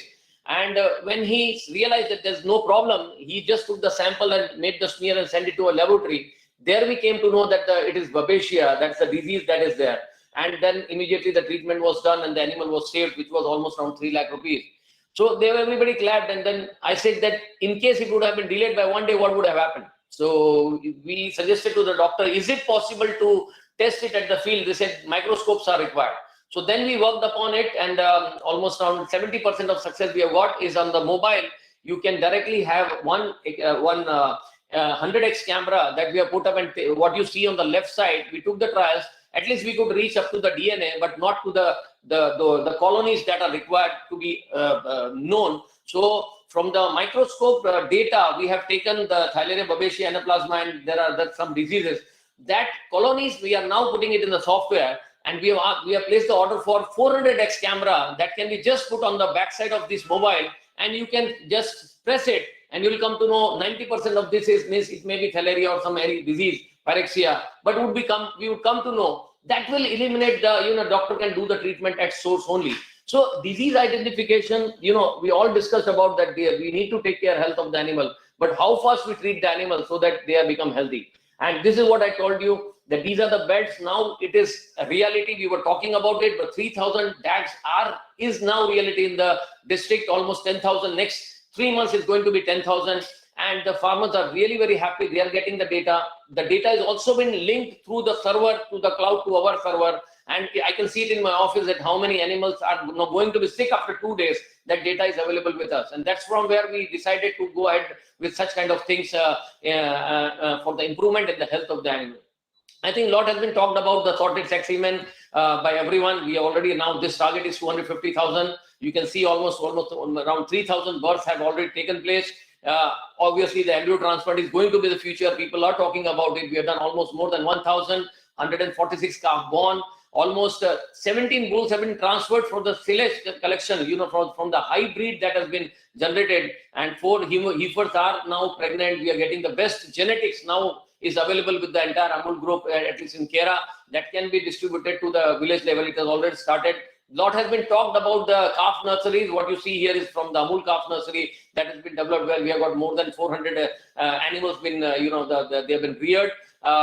Obviously, everybody talked about the cow comfort. Cow comfort needs to be, you can put up the fans, but you can put up one fan who are having had more than 10 or 20 animals shed. You can bring down, you can put up the mats.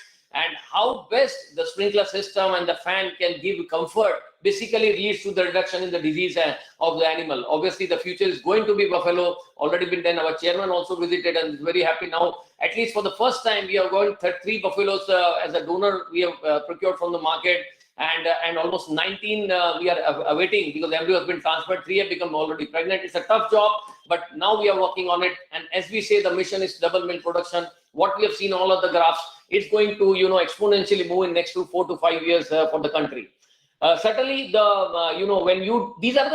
were the challenges. The semen 103 times we were inseminating and getting it pregnanted. Today with 1, we have reached almost to the ratio of 2. The target is to go for 1 time you inseminate, and we'll come to know with application, the data comes in, the message goes to the VRP person or the AI worker, it goes over there. He has got now 1200 on bikes. You have got these kinds of machine, thaw it, put it in where exactly is to be put is the camera. There exactly the location. We are doing artificial intelligence in this, and almost 5 guns have been given in the field to take more trials. Almost after 9 months, we are getting good success, and future is going to be that AI worker will be telling this, and along with this, the exact location, the target is to go for 1 time AI and the animal gets pregnant. So that's going to the future. Obviously, you have discussed a lot about the mastitis problem, good quality milk, CMT, clearer milk production. We have already developed now almost 5 bikes have come. Each person can do almost 18 animals in 1 hour, and this good quality milk can go directly to the societies. Obviously, these were at the back end, but real, at the procurement level, really lot needs to be done. And you can see, I talked to you about the AMCS system, where you have now the machines available, wherein all are digitalized. Everything is through the system. The printer has been removed, and now it directly goes to the farmer. Different apps along with AMCS has been developed, and with the kiosk, I think we discussed about the bank challenges, and I think 850 societies. Societies are directly transferring into the farmer's account. Across outside Gujarat is 100% from Anand, but still last 2 days back we had meeting with the RBI and all the bank people, along with the Prajapati sir brought them, and it was very nice of them, along with the IRMA, that now they have understood that how Indian postal services can be utilized for the payment at the village level, so that farmer need not to move from here and there. Obviously, the digitalization at the society level means the circular, the milk bills, the account statement, the milk receipts, or the share debenture FDs, or the log sheets. Everything has been now digitalized. So no society. The next target is to make them more digitally aware about things. The cattle feed orders are booked directly through the system. If you go on the demand, if society wants to have a cooling system or anything, they can just select. Everything is available on their portal, on the mobile. So it directly captures, and when it is been implemented, you can capture the photo, upload it, and then automatically the payment has been made. So that's the foolproof system that has been done by Amul, and that will basically help in digitalization. We have been digitalizing, and the automation and the milk procurement system will help in bringing down the cost for the farmer, good quality of milk. Like Amul Society Supervisor, today you have got a QR code at the village level. 1,200 codes have been placed across the societies. The supervisor, when he leaves, has to start the application, and where exactly he has to take the photograph of his meter reading, has to upload it. As he reaches to the society level, he can just take a QR code. He scans the QR code, the log sheet opens. Through the log sheet, he has to enter all the data, and if it is not, goes to the society secretary, also to the concerned person, that this needs to be developed. And we have now developed a dashboard for all those supervisors as well as for the societies people, for the ease of work from them, so that it becomes easy for them to manage. And when the supervisor leaves that premises, he has to scan the QR code, and then when he leaves, if he leaves in less than 40 minutes, obviously his TA bill has not been passed. So basically, we are not saying that, but we are saying that the society needs to be, taken care of with the automation and the technology. People have understood this, what I talked about. Sitting here, we come to know which officer in which area, along with that, when he has gone, where he has gone, how much he has stayed, everywhere. The next step is not only for the society level. At least when we sell the milk in Anand district, 20 to 2,900 agents, all our the shops are provided with the QR code. So when the salesperson from Amul goes there, he has to scan. He has the data of that. That is also being, so everything has been been digitalized at the animal level, also at the society level. Obviously, we were talking about the monitoring system for improving the quality. Everybody shared about it. Today, I'm sitting here in Calcutta. What is the temperature? Any alerts directly goes the message to the concerned officer. And the logistic app that we have now developed, wherein the dipping with this and digitally taking the photograph is becoming the reality. How much quantity of milk is available? What is the temperature? So we know where exactly the problem is.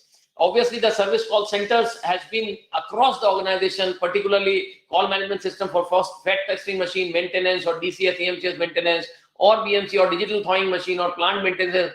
Anything you have a problem, just use the application, and this is reality.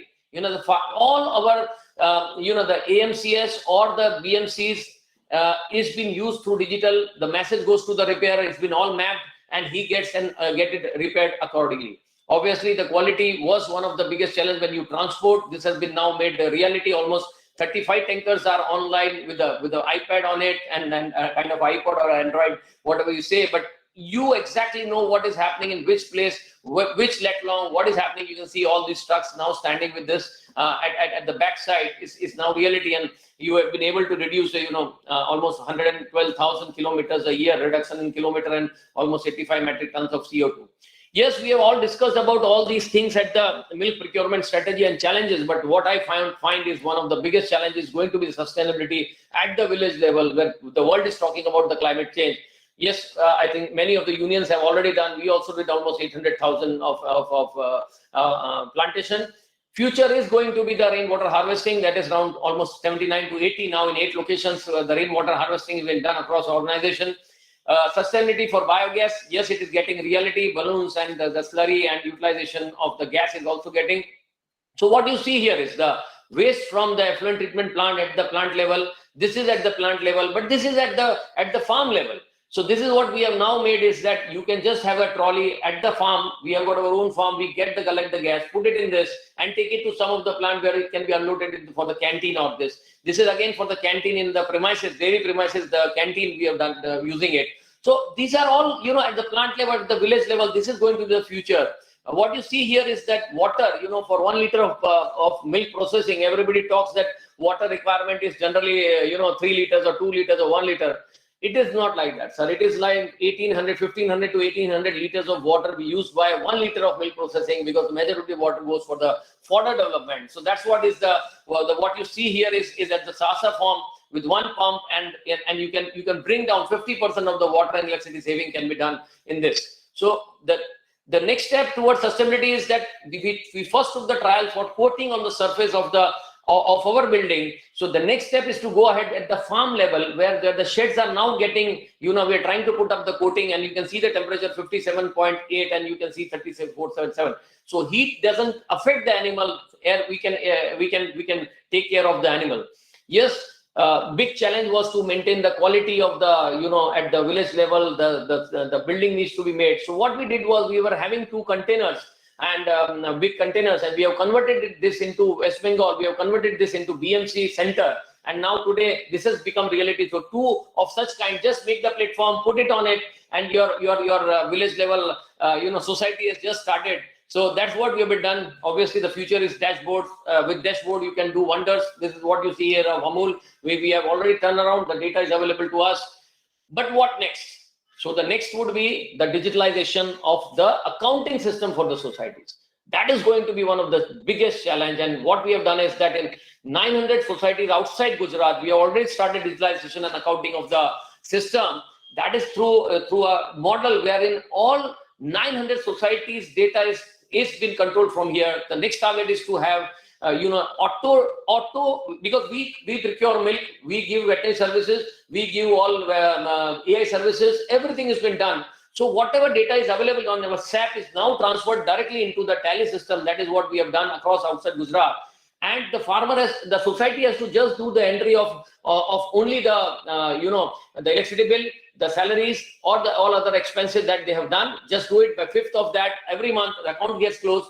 And we have been able to do the income tax return filing for all the societies, at least for Gujarat, as well as outside Gujarat right now this year.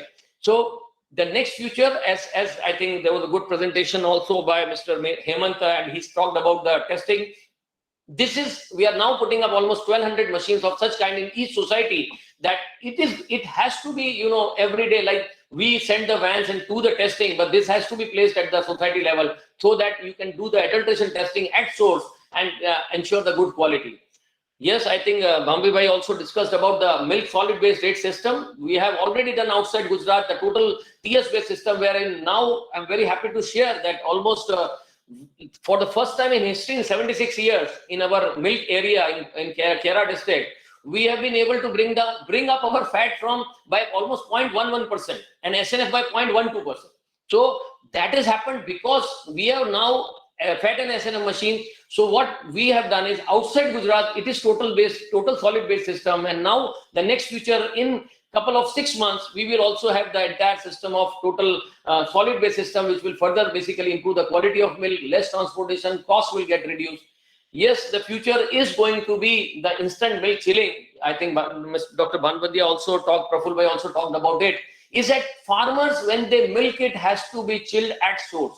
That is what now we are working. There are some startups who have come up. We are also working with them.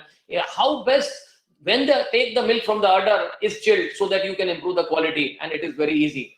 The future is going to be the rainwater harvesting at the village level, cooperative society level, wherein at least in the farm, you can able in the society nearby water table comes up. I think talked about the lot of land available. I think Kelawala sir talked about the land which is available in hectares.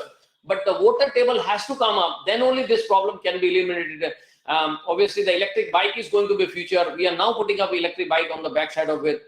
But yes, I think a lot of work has been done, and lot has been talked about the education, because the input services, Dinesh Bhai have also talked, Jain Bhai also talked about it, is basically now we are doing Amul digital literacy, because this future is going to be the generation. If we don't train them on that, we will not able to implement this thing. I think we have targeted big one along with SAP and GCMF. We are doing a lot of work on digital literacy. That is going to be the future. We really have a lot of extension programs. Obviously, a lot talked about how to bring down the transportation and environment. We are now getting more tankers on CNG. That is what now I think 2 or 3 tankers have been converted. We are able to convince the people. We are still trying to convince the people to go for more of CNG. That has been worked upon. Obviously, the solar-based trucks are going to the future. Still, a lot needs to be done on that. But ultimately, as a part of the circular economy, what we have done is, from fuel, the gas generation, and from gas, you can see this, the new organic fertilizer, organic biofertilizer. Now, bio NPK is going to be the future for us. and liquid fertilizer, and we have also put up another power with enriched with amino acids and humic acid and microalgae. All those things have been done. So ultimately, if we are going to work on those issues, then only we will be in position to further bring down and have a good quality of products. Thank you very much. And this is now no other outside world farm. This is our Sarsa farm. That's where also the technology has been upgraded. And now we have the cutting machines. You can bring down the cost. Water is now, you saw the photograph of water, how we can bring down the water, how we can bring down the cost, and that have a good quality of milk at the end of the day. So thank you very much.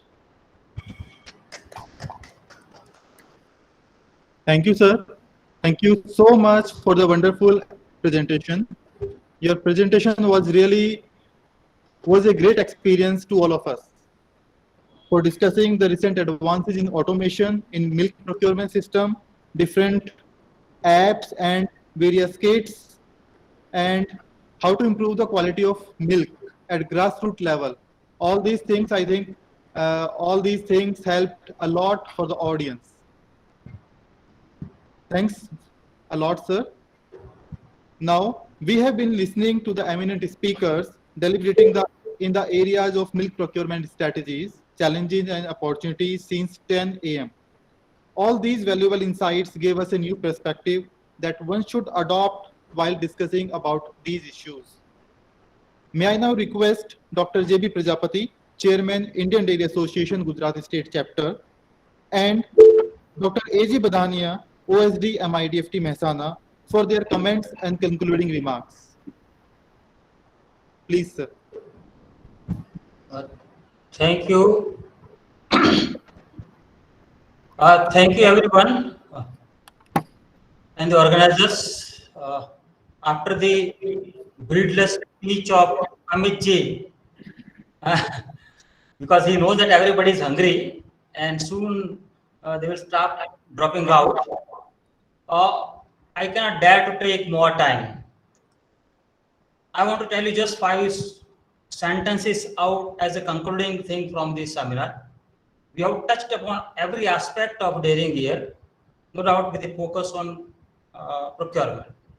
So the 5 sentences we are going to release. Number 1 point is that we have to become more stringent in our procurement system.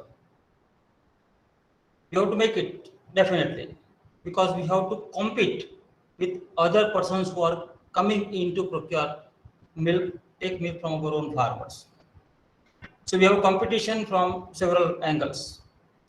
Second thing is that quality is most important, microbiological as well as chemical. We need to have a disruptive teaching system to really educate the farmers that what will happen if you don't follow these quality measures. And a microbiologist like me will be ready to take the job for all the unions. And with that quality, we have to also educate an adulteration, demonstrate them that how we are able to check and how we can check. Third point is the disease control, very elaborately explained by Dr. Banbade as well as Amit Vyasi and so. It is must, especially mastitis at ground level. Number 4 is cold chain. Still, we need to have a lot of things to be done to maintain cold chain. And number 5 is that BMC. We also need to have now separate BMCs for cow and buffalo milk. No doubt it is there at some places, but many societies are still mixing and that they're getting paid for this. And a new pricing model for paying on solid system, as Amit ji has initiated. We have also launched one project with PRMX students, and probably we'll be able to come out with good formula for all of you. So this is all from my side, and I thank one and all for being with us. Probably we do not have much time to take any questions, but let us hear from Dr. Badani, and then we should conclude because we are running almost 45 minutes late. Thank you so much. Thank you, Bye. Good afternoon to all of you. Already we are running late. Before I speak something on the topic, on behalf of the management of MIDFT and Dudhsagar Dairy, I am thankful to all the dignitaries who have joined today's program, all the speakers and all the participants. All the speakers have justified the topic. All the speakers have covered almost all the points related to milk procurement policies, issues, even smaller issues have been covered, discussed. And all the dignitaries in their initial remark have given full insight of the importance of milk procurement.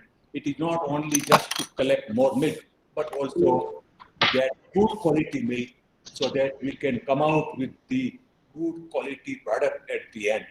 All aspects, right from the management of animal husbandry, subsequent logistic required for the farmer satisfaction, collection of milk, transportation, and entire chain, all have covered very nicely.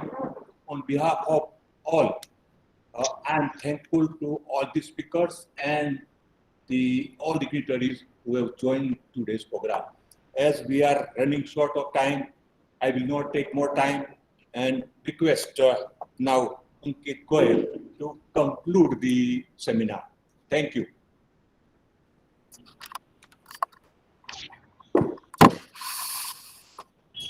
Thank you, sir. Thank you, sir.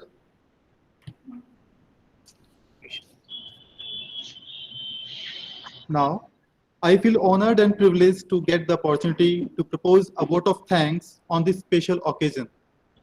I, on behalf of organizing committee, convey my deep regards and thanks to our Honorable Chairman, Dudhsagar Dairy, Shri Ashok Chaudhary. I heartily thank Honorable Vice Chancellor, Kamden University, Professor N.H. Kelawala, sir, for your gracious presence and kind words. I also thank Shri Mehsana, Chairman NDDB, Dr. G.S. Rajoria, President IDA, Shri Jain Mehta, COO GCMMF Anand, for adorning the occasion and sharing their opinions today. I am also thankful to Dr. J.B. Prajapati, Chairman IDA Gujarat State Chapter, for his gracious presence, concluding remarks, and continuous support. I am also thankful to Shri Dheeraj Chaudhary, in charge MD Dudhsagar Dairy, Shri P.B. Bambi, Executive Director Dudhsagar Dairy, for their continuous support and guidance, who spent their busiest time gracing this occasion. I am also thankful to Dr. Vimal Ramani, Principal and Dean, Faculty of Dairy Sciences, Kamden University, for his kind presence. I am also very much thankful to all the invited speakers, Shri Hemant Gaurav, Shri P.B. Bambi, Dr. Praful Banwadia, and Shri Amit Vyas. Words are not enough to thank you for your time, guidance, and support to shape this webinar, sir. We will ever remain grateful to you, and when we thank you for being with us today. I would also like to thank all the delegates who blessed us with their presence. A special mention to Dr. A.G. Badania, OSD, MIDFT, and Dr. D.A. Shukla, Principal and Dean, MIDFT, for being the catalyst that inspired us to do our best and stand as pillar of power. With deep sense of appreciation, I thank you both for your untiring efforts. We have been fortunate to be supported by a team of very active and dedicated teaching and non-teaching staff members. I thank all of them for making this event a successful one. In the end, I would like to thank Mr. Kundan Chaudhary for his continuous support in executing this event. Lastly, if time is money, then today you all have spent millions on us. Thanks to all of you for making this event successful. Have a wonderful day.